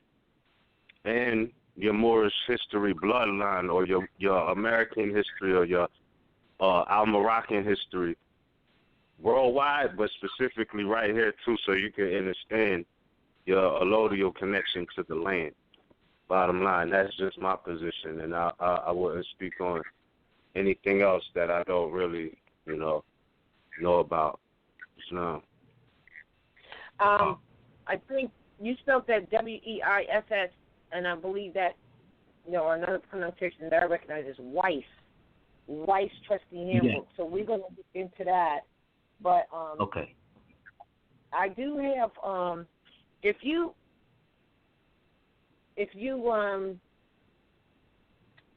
give your email, well, you can text your email. I have something that will really help on all those things that he just said. I have a portion of a presentation, and it really breaks down status, ancestral estate, land, just as Ms. just told you, and it just breaks it down. It's like 4 pages, and an illustration of understanding national domicile. So if I could get your email, I would email that to you right away because I already have it set up in a PDF. So if you could send me, I tell you what, send me your email as soon as you first chance. Like if you could do it tonight, it would be great. And then just say from the show about ancestral estate and status. All right, and send it to RVBey orders at gmail.com, and I will shoot that PDF right over to you, and all of that comes from the definitions that he's telling you about right now, and you may get a better understanding. And once you have that understanding, overstanding and can stand under that which is true, you will probably, I think that will definitely open up and make it clear, because we often, like I said, we have to talk. Jurisdiction means right words, and in that are the right words that you must use, and they cannot be trumped. All right? Mm-hmm. Mm-hmm. So send your email, rvbeyorders@gmail.com, and I'll send it to you tonight. Okay. Thank you. Is the order with an S or without an S? Yeah, orders, plural. Mm-hmm. Okay. Thank you. Islam, guys. You're welcome. Islam. All right. Let me unmute him. And the next caller is, let's see if this right here. Live on the air, 757-944. State your appellation and your question or statement.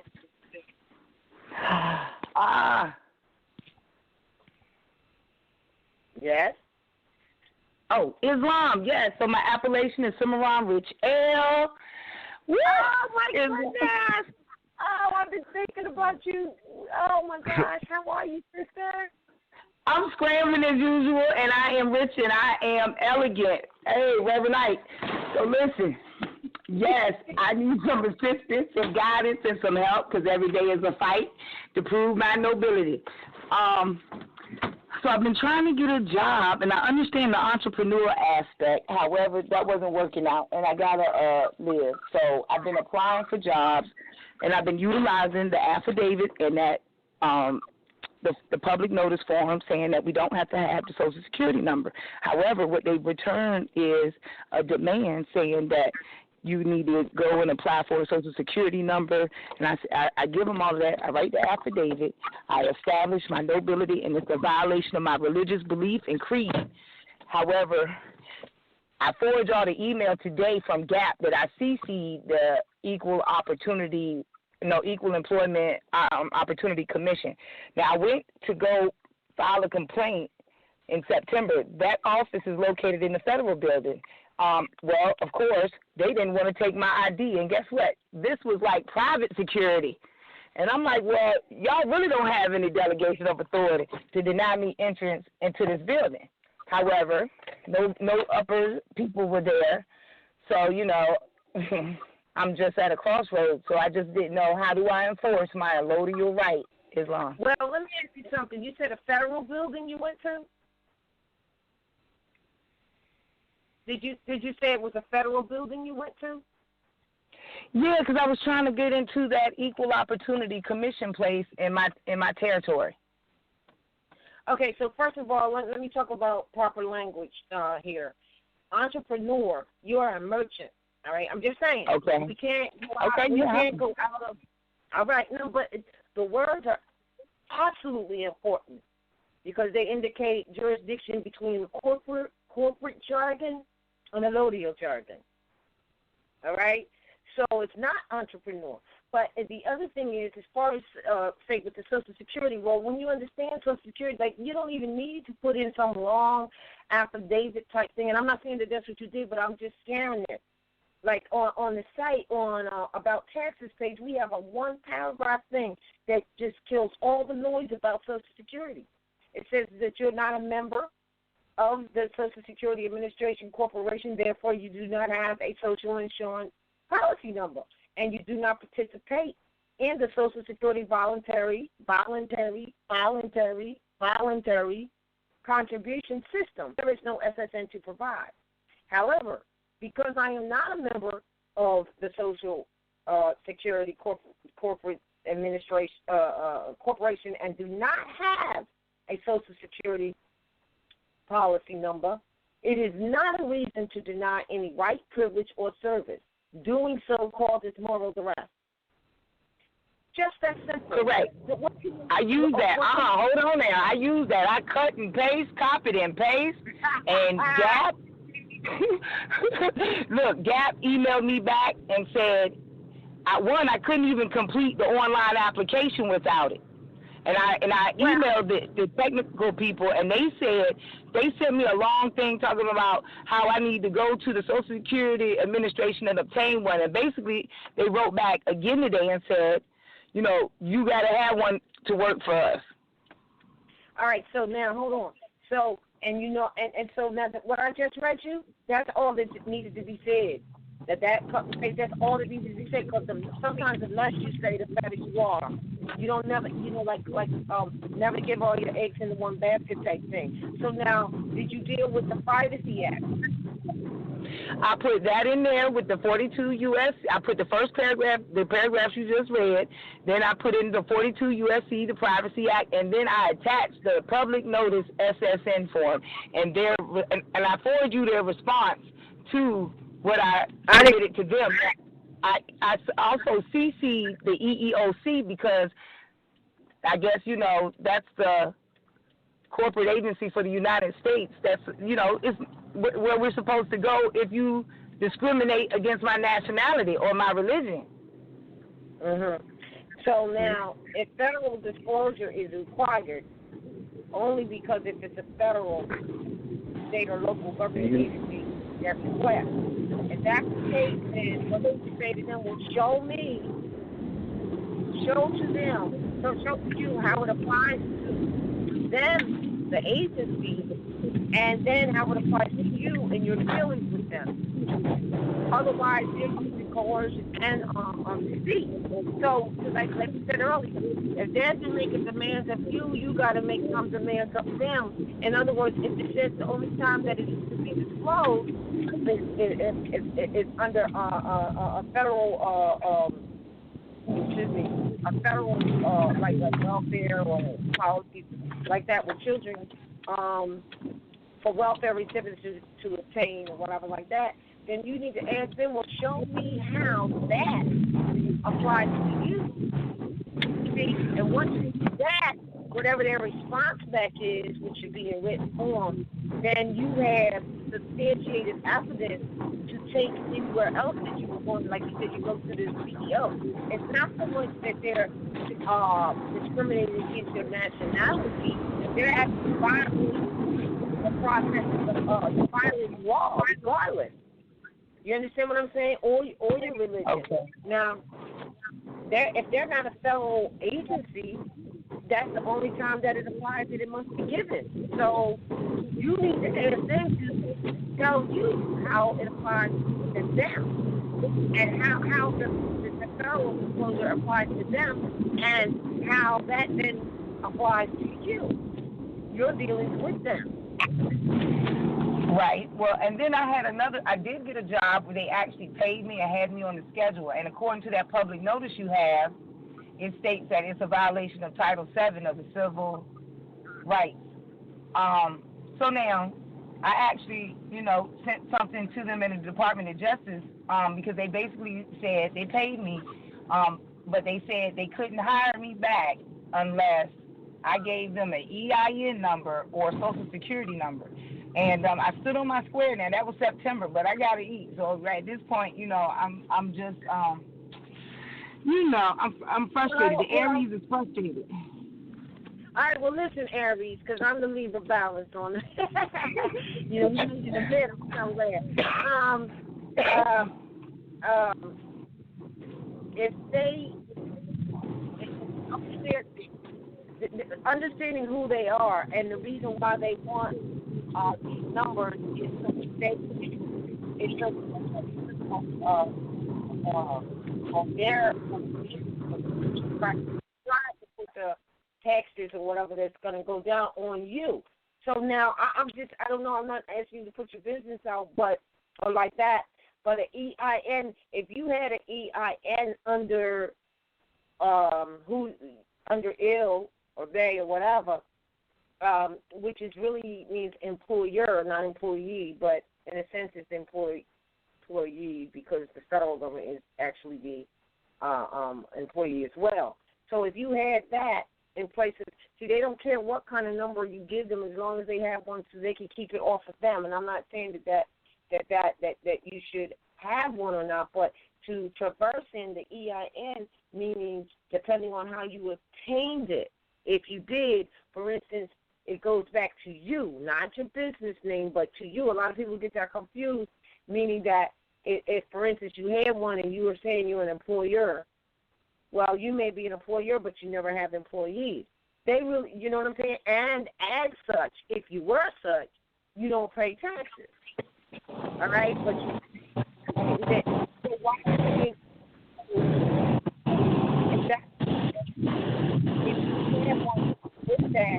they're just looking for any number, be it an EIN, TIN, SSN, they don't care. There's just one that they can utilize. That's something to consider. I'm not telling you to go out and get one, and it's certainly not a matter of whether it's a 98 or 35 or whatever it is. You know, well, see, I got a 9-8 and I have an irrevocable trust, but my thing is I know we can't use the 9-8 for any type of revenue made domestically because that's the whole point of it being foreign. So I didn't want to use that one. That's the whole point of why it shouldn't even matter about what they've applied to those numbers. Avoid at all. Because there's people that, and see, I knew that when they were talking about, well, you got to get a 98 EIN, you know, because it means that you're foreign. First of all, we're not foreign. That's the first thing. It's a perspective. So I knew that people going down that road was going to paint themselves into a corner, and that's exactly what they've done. Mm-hmm. Because we're not foreign. And so if you were going to get that, you know, that, I knew it was going to happen because it just had to. But you know what, though? I used Peru for my address because I wanted to stay attached to the Americas. I ain't that crazy. You use what? Peru as the foreign address to keep attached to the Americas. You see what I'm saying? But see, here's the thing. We're not foreign. This is the thing. I think I know what you're talking about. I may be a little off on this because, you know, I'm understanding that there's several different types of processes that people keep using instead of standing squarely on their status and their relationship to the ancestral estate. And no one ever uses America. No one, or Morocco. Now, I'm not talking the kingdom. But the point is it doesn't need to be used at all because I think that's a part of that process of the redemption thing. And that is where we also have made a big, huge mistake. And a big one, sister. I mean, a big one. You know, because Well, that's what I'm not using it, and I've been using it. Huh? I said I really have been adhering to what you're saying and not utilizing them, even though I have them, and I've been standing on my square with the America and all that good stuff. However, you know, here in the Sunoco Moco territory, you know, these Albions ain't really trying to assist me in my endeavors. Well, why should they? They're not going to necessarily assist. You got to understand the jurisdiction which they're under is the jurisdiction which they're under, which is a quasi-national domicile. And the reason why it's quasi-national is because they're occupying on a national domicile. So all you have to do is be national. And when we go into these processes where we're doing this redemption, we made a huge mistake because we're giving credit to a birth certificate, that's where all things start, that is void from its initiation. And what we do is, without realizing it, is we find ourselves immersed in those things and trying to get out. And the only get out is to declare who you are and to then navigate through whatever's going on from that position and that position only. A lot of people have, so like you said, all right, I use Peru, so I'm not off here, but, you know, it's North, South, Central, yes, and they're joining ours, but look at this. Those who are true Moroccans/Americans aren't using America. And that leaves the door open, that leaves the door open for them to continue to supplant, because here's why they do it. Like the thing that I'm getting ready to send to the brother, it is because we appear to be incompetent to receive our inheritance, so they operate under FG. Now, does that make it right? What makes it right is that we become competent. And how do we become confident? By using the right words, doing things that cannot be trumped by them. Second, navigating in a manner that can be Trump by now. Yeah, go ahead. Nah, I just wanted to add on too that in dealing with them, you got to remember as well the rights of indigenous people. Indigenous people have the right to freely determine their status. So again, that's another aspect or element of the discrimination. If you're saying that, because you did say you wrote to the EEOC or Equal Opportunity community or whatnot. But I tell you, I had a situation, and they play games too sometimes, because from my understanding, like their head seat is in Washington. I don't know if they have like different branches throughout, but I know that when they got down to the gritty, they're like, oh yeah, you got to write to Washington, and then you write to them, and they're like, we don't have no jurisdiction. We got 10 square mile jurisdiction. You know what I mean? That was my experience. So I don't know if what's really good with that, but I know so there's that really no enforcement. Like, it's, you know what I'm saying? Because it's not like I have an army. I can't go like Game of Thrones and start cutting heads off like I want to do. I can't enforce my allodial right. Yeah, you can. Right. You can because you don't need to come with the army. I mean, not really. Because my thing is this too. Yeah, go ahead. My thing is this too, right? Because we was talking about the plantation earlier, and tying that back to the fact that indigenous people have the right to freely determine their status. Like that's in the rights of indigenous people, and that's natural law too. But the fact that on the plantation, Social Security was mentioned with a certain lineage of slave history. In 1935, you don't have to, because basically, and it goes back again to, us eventually, putting energy into having our own industries, because when you look at it now, the European is on the land, all right, and it is what it is. Social Security has become a quote slave or property tag, and they like, look, we work in the land, we got the industry, we making cotton with the T-shirts and all of that, you know what I mean? But if you want to work for us or any branch ramification, you got to have this slave number right here. So basically, you need to make that very clear that, you break down the history, 1935, and then it's like, well, if we put that much energy into working for the European, can we put that much energy into creating our own industry? That's just how I look at it.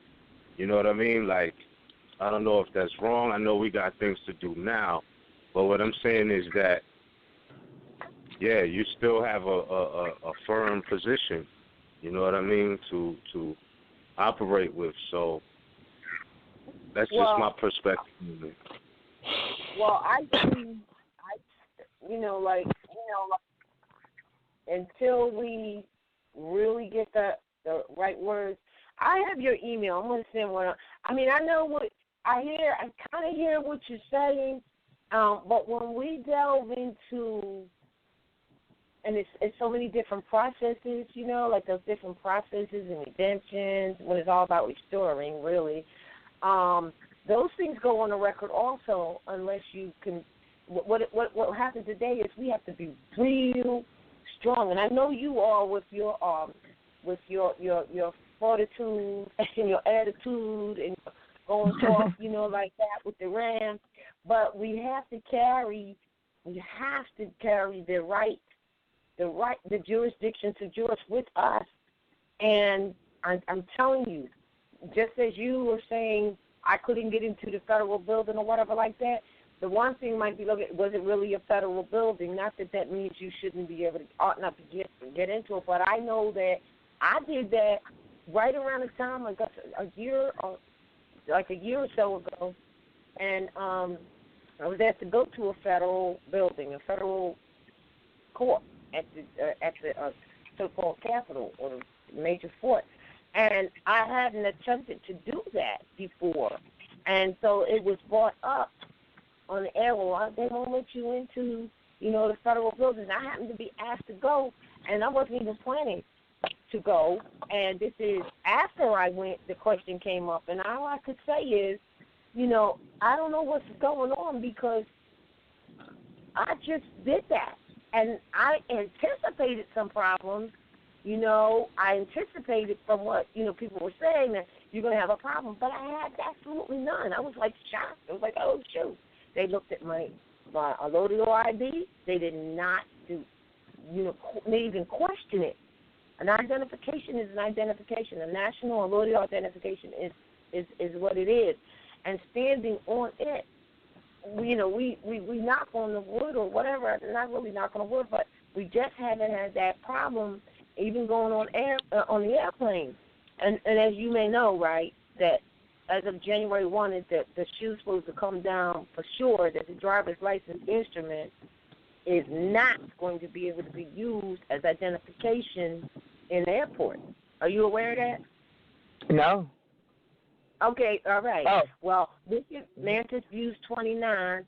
The news report on it is on this last post that Ms. put up on Mantis Views 29. And on that, the two anchor people, after they were talking, they said, well, I don't really know which one. It sounds like a national ID. I think a national ID is fine. And you know, like that. We have been saying it because they have been telling them that they are not going to be able to use the driver's license instrument at airports. Why? Because it's not identification. You know what I mean? It's not. Mm-hmm. All right? So we've been telling people that and telling people that. Now it's coming to the head where they've been giving them time to change up their state IDs, their so-called state IDs, properly. And the time is ending. They may push it back. But so at this point, it's the coming year, January, coming up. That identification, that driver's license will not be able to be used at airports. Now, when that happens, then people will be like, what's going on? To prepare. So we have been enforcing our allodial national identification card wherever we go. We're standing on it, and thus far has had no problems. Now, I remember, and sometimes you get caught off guard. We went down to another trip, and we were asked to go to this place that was a winery. I'm not talking about plantation. And they give you samples and stuff. And we were with some other people, and it didn't even dawn on us until they asked for ID, and we were right there, stuck fast in the middle. Handed the ID, nothing. They just said, okay, well, where's the birthday, that type thing, you know, because it's not framed the way they're used to looking for. Show them where it was, shut our mouth. You don't say nothing. The less you say, the better you are. And that we could give 1,000, not 1,000, but a lot of examples of that. Right, but here was the thing, though. Okay, compared to when I was going to the Secretary of State building, that was the Capitol Police, right? So I had a head to deal with. Well, this particular building had private security. So they were no form of police. They were some old Paragon Systems security people. You know what I'm saying? So it's like my whole thing is, and then they had the nerve to be talking to me about United States Code of Federal Regulations. That's what it was. I said, I went to the website. Because that's what our IDs are based off of. So I went immediately. Like, I'm not here, but I didn't have a head. I didn't have a principal to deal with. I was stuck dealing with an agent. So I feel like I'm in a loop. I can't get out of the loop on finding out who do I go to. Knock, knock. All right, well, first of all, I'm just saying, all jurisdiction means right words, and I just got to bring this up, not just to you, but for whoever may be listening. There is the police are policy enforcers who are security guards for corporations. I'm not saying that they're not under they're not supposed to be following the law of the land as well, but there is a case law that says they're not there to protect natural people. They're only there to protect corporations and those who break the corporate codes. So they're not police. They're not police officers. They're policy enforcers. They're private security guards for corporations. That's what they are. So we can't write a writ and call it a police officer stopped me yesterday. No. Those are all wrong words. All right? It's so serious. Right now, we really, really have to have the right words, meaning being in correct jurisdiction, status, and position. And words are the way in which you can gauge to where a person is and how much they really know, because we'll find ourselves wanting to call on them a police officer because that's what they call themselves, but that's not true. And we find ourselves thinking they're an authority over natural people or over any people, really, and that's not true. So we can't call them what they're not. And I'm telling you right now, they are taking a fine-tooth comb. And the reason why many people are being shut down in these meeting rooms that they think are courts is because they realize that they really, really don't know, and they're taking their chances of trying to, of running over them to get all that they can while they can, raising their rates and fees for that stuff while they can.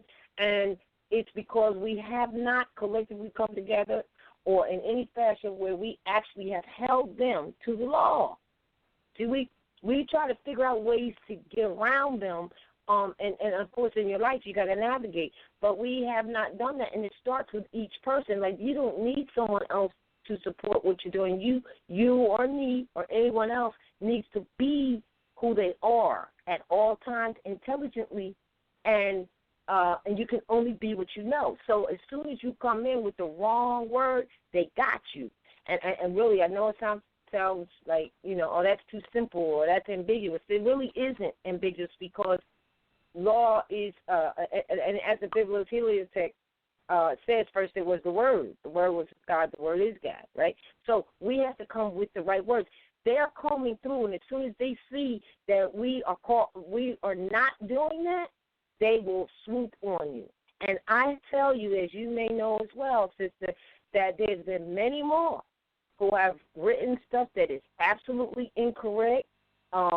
It gives authority where none exists. You know what I'm saying? Like, it happens. So they're taking their chances and trying to pulling all of who they can.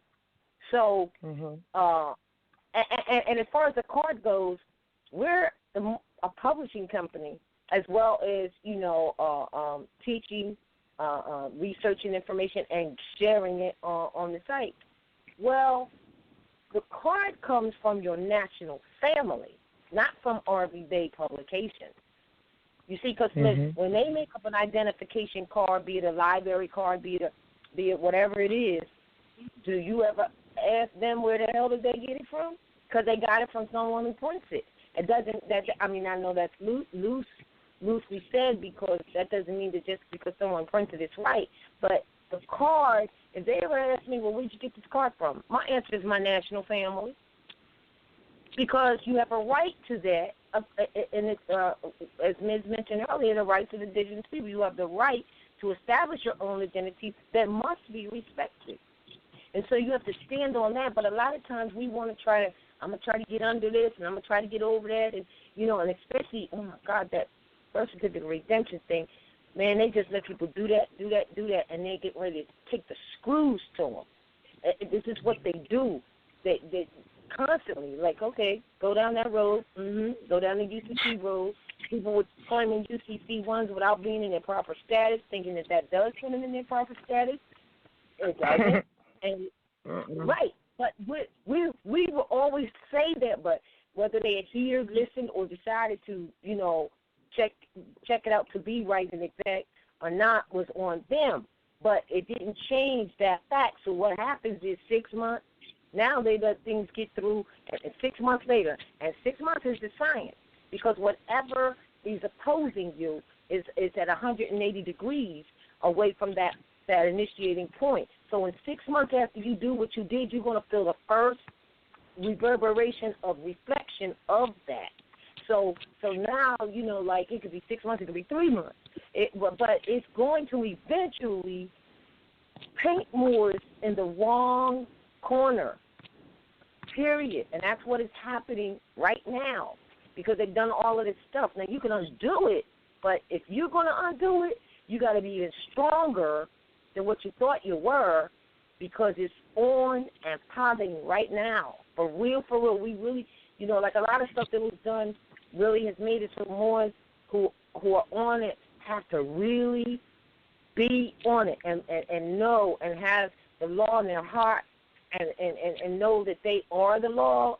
I mean, it's like you're forced to make changes right now. And if anybody feels that, it's all right, because that's already been prophesied. We will all be forced to make some changes.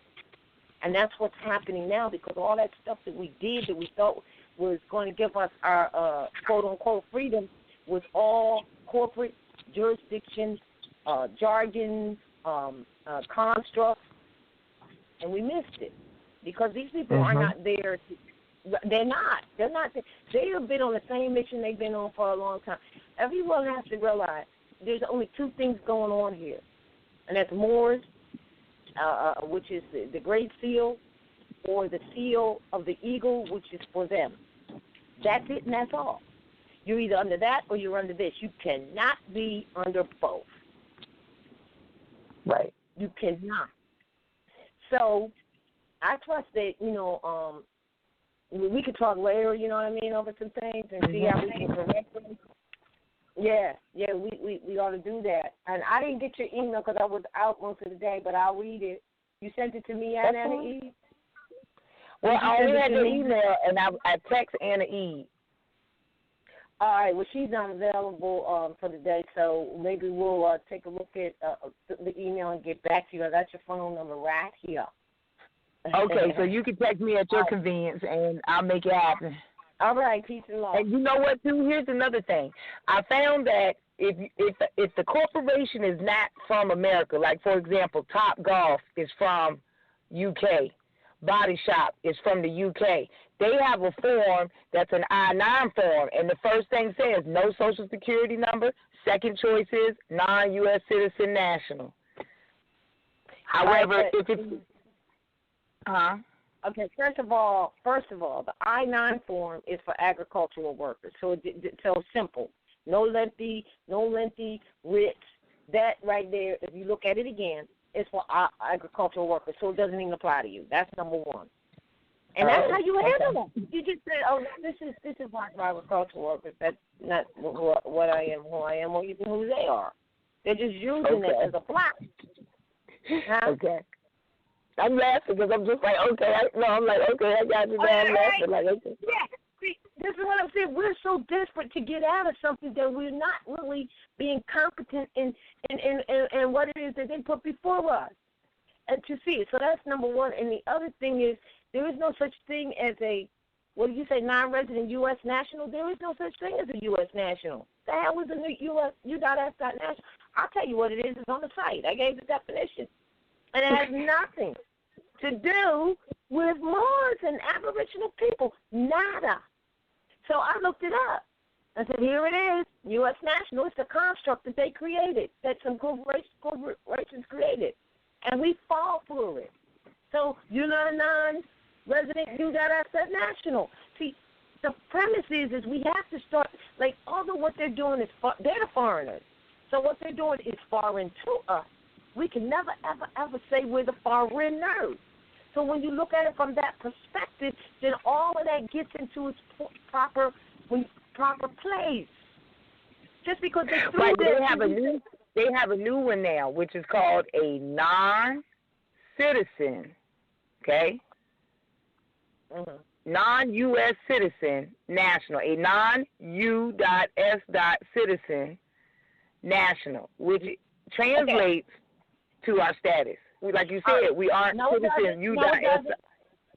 Well, in a way it does because of the words. It says non-U.S. citizen national. But you already know the nationality comes from your birth, not from what they created. So what they did, they created something, and you check that off. You don't know there's a lot of adhesions with that. Also, that's secondary. Primary is no one can make up a nationality. They're already occupying. Why are they quasi-national domicile? Because they're occupying on another's national domicile. So they're quasi-national. So now they go in their quasi-national status and make up something called non-U.S. citizen national. They make up this stuff every day. It's just like with the consensus and stuff. The reason they make up some of that stuff, and this is proof positive right here, is because they're like, okay, what are they calling themselves now? All right, let's make this up and put it in. Put it in as a option to check off on it. They check off on that. They don't know there's adhesions to that. that are not in full disclosure, but you know, them Moors, they're gonna check it off anyway because it sounds right. But they can't make up your nationality, which is from your birth. You see, they can't. But this is what they do, and this is another lesson that's very good to share to right now, is that you can't check that off either, because there's no such thing. And we're nationals, we're not citizens. So citizen national. Who made that shit up? That's not come from your birth, from your mama. And so we got to keep that in mind. And that is what trumps all of this stuff. All right, sis? Yes. Thank you so much. You're welcome. Islam, peace and love, much gratitude. Amid y'all. All right. Peace and love. Much love. Yes, peace and love. All right. We've got enough time for another caller. Let's see. Let me mute this one. And caller 561-403, you're on the air. State your affirmation and your question or statement. Islam, mother, peace and love. I am RVBey here at Northwestern Maxim. All right. How is everyone this evening? Fine, thank you. That's good. Yes, Islam, brother. I just wanted to first extend gratitude for the work that you guys put in. I'm always tuning in. It's my first time actually getting through to actually, speak with you personally through the broadcast. But I have much gratitude for you guys. I appreciate you. Brother Cujo, Mother Rosmarie, and especially Sister Anaid. I have most of the literature from RVBey publications, and I'm still doing a lot of studying myself. And that's basically the extent of my comment. But I did, Mother Rosmarie, I did want to contact you personally if possible, because I would like to speak with you about a personal matter. And I think from listening to you for so long, I think I could really get the answer I really need from you specifically. That's why I'm suggesting that if you could, if that's a possibility for me to contact you personally, whether it be via email or whatever. I do need to talk to you about this particular issue. All right, then, if you could just email me at RVBeyorders plural yes, at gmail.com, and just let me know that you are on the line. And Ancestral Estate, right? Ancestral Estate, yes, ma'am. All right. All right, if you do that, then you can post that concern there, and then I can correspond that way initially. Okay. Well, I thought that I have that email already, but I thought it was just for like the orders, concerning just the orders. Actually, it is. So I'm only giving that to you for this matter because I have a few emails that we work with, and like RVBey, just now that you brought that up, RVBey Juno is not to be used at all anymore, and that is we also let PayPal know that, but sometimes they seem to put that on the orders by mistake, and I found out that some people were still trying to email to that, and they should not be. I do have another email. We got a few emails, but I'm saying initially, if you would send that to me, then from there I will do whatever other correspondence needs to be done, and any other contact information. Yes, ma'am. I'm just picking up really with you appreciate right here on this line. I'm on this line tonight to do so. Yes, ma'am. Yes, and ma'am. because it comes on the phone, I'll get it, and I can respond back. All right? Yes, ma'am. Thank you so much, Mother. You're welcome. Peace and love. Yes, ma'am. Islam, peace and love, family. All right. Peace and love. All right. We have one more caller. I think I got to check the board because it's almost time to close out. So 352-509, you're on the air. Islam, family. Islam. Islam.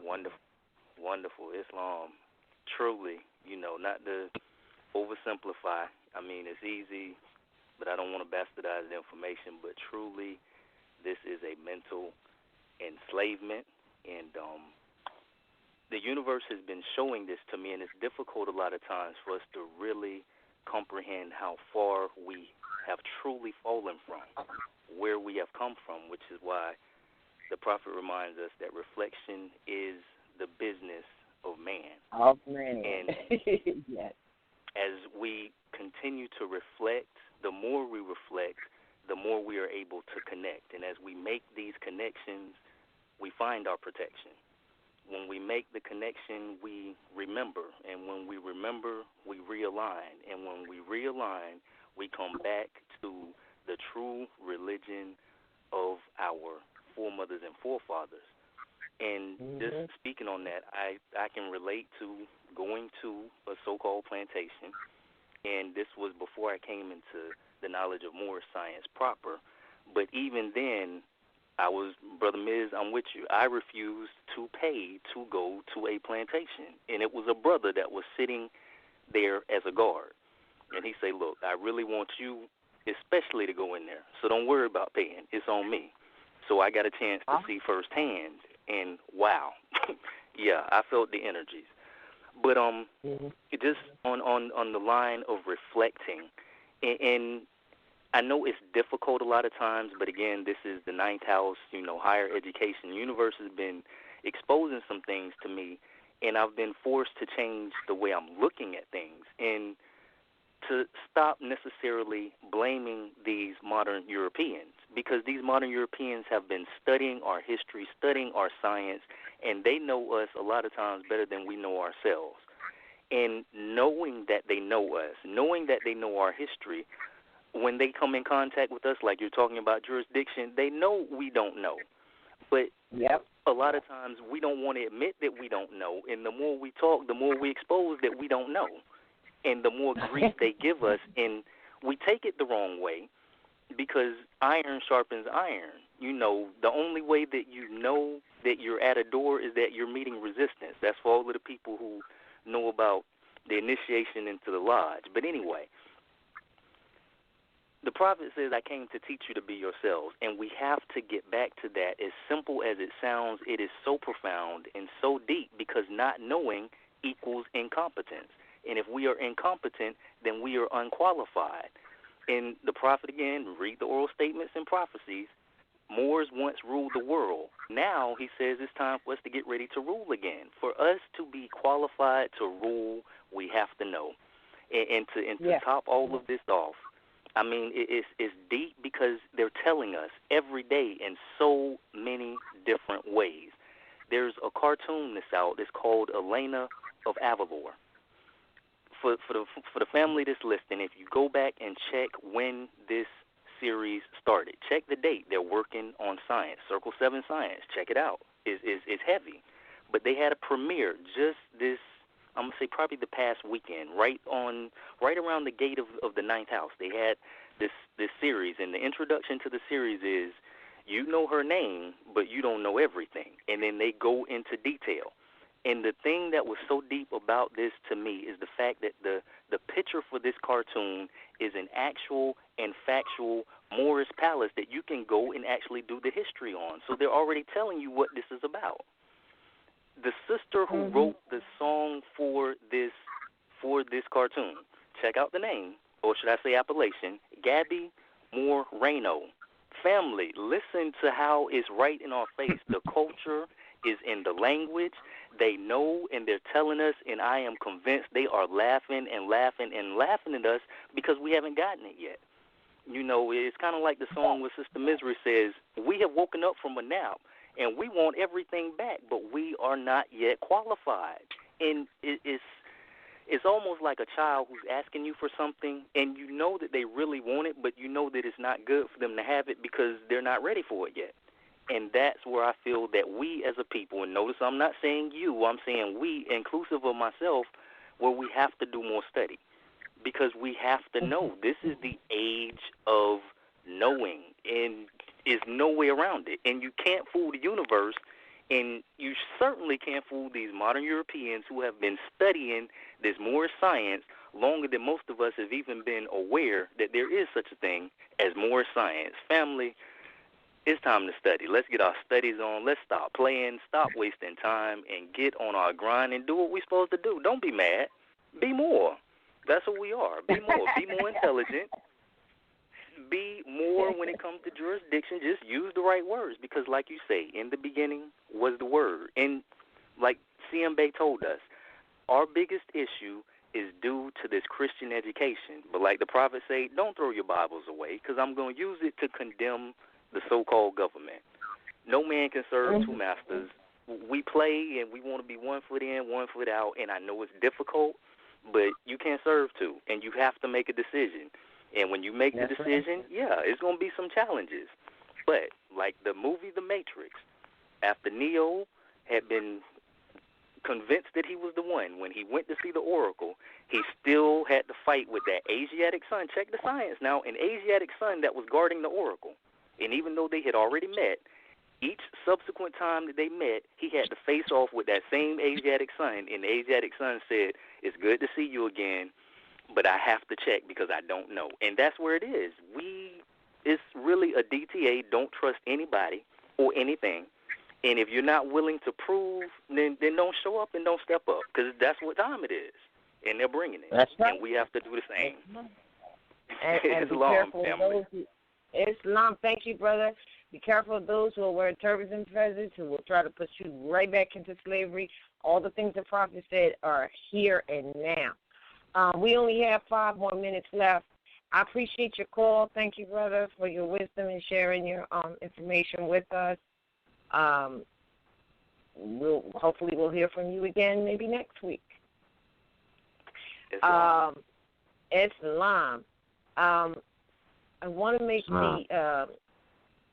make the announcement here that tomorrow we will have class live at the National Theater. It will be RVBey, and the topic is, and it's so interesting here, the topic is Moorish supremacy and dominance. Oh, shoot, wait, hold on.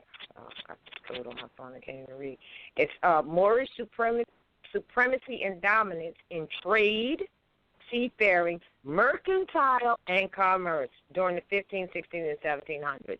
So I think that's going to be a very interesting one, and it's going to cover some of the information we talked today.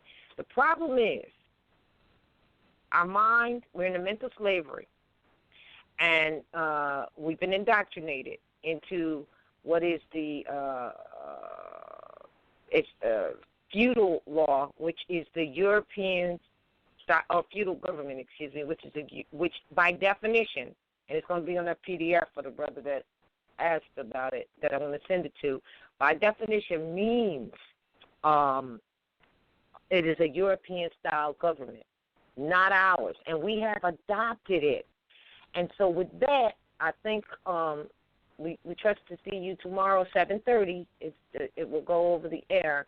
We trust to see you tomorrow, and we're going to end this show with Cujo's. The problem is Islam. Peace and love to all. All right. Indeed. All right, indeed. Indeed. All right.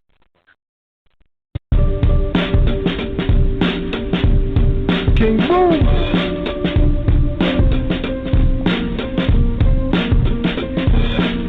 The problem is we started thinking like the colonists to know what true our leaders started profiting.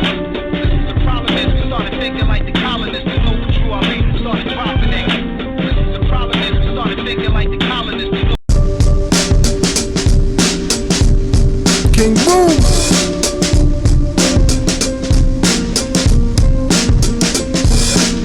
The problem is we started thinking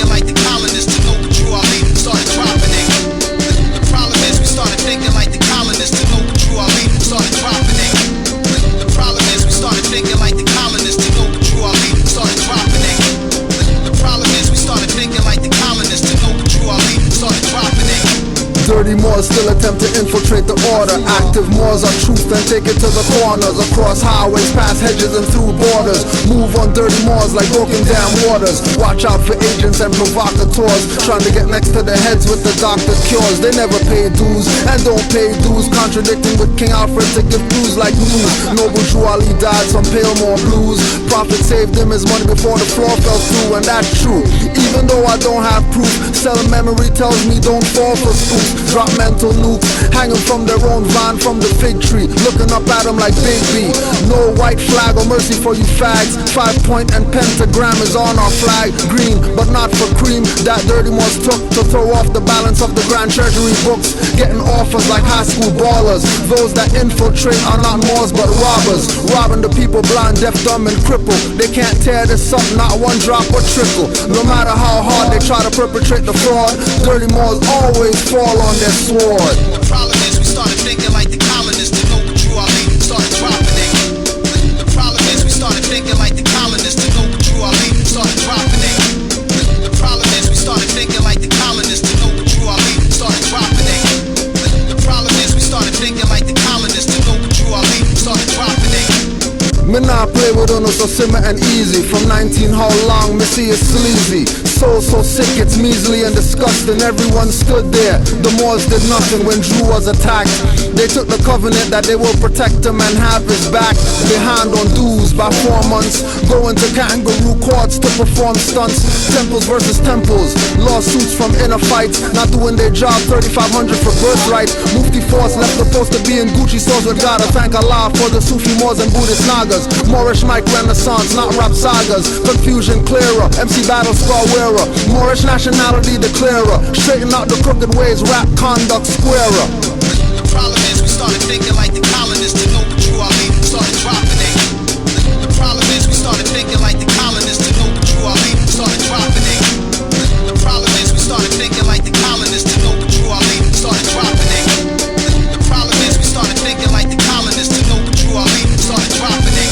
Let me strip them down, I'm the bone bearer. Negro, black, colored minority, death preparer. Not the being, but the label attached. See me like Martin, going crazy, waving gats. Cause you call yourself black, that's a kick me sign on your life. Can't stab your enemy holding the blade of the knife. Numbskull MCs flow so dull that I'm pulling down Orishas like skull caps to torture the rapper, scissor sippers.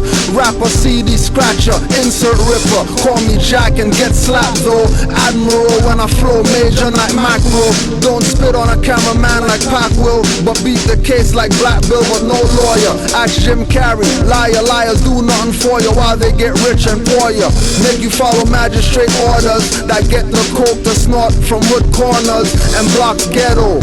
All I see is rappers, dress codes, repedo, tight shirts, skinny jeans looking like heavy metal bands. I'm not Bay but L like Gred and Hands. I grab mics, no sweat in hands, with birthright brands. I don't worry about getting scanned. The problem is we started thinking like the colonists. To know what Drew Ali started dropping it. The problem is we started thinking like the colonists. To know what Drew Ali started dropping it. The problem is we started thinking like the colonists. To know what Drew Ali started dropping it. The problem is we started thinking like the colonists. To know what Drew Ali started dropping it. What up?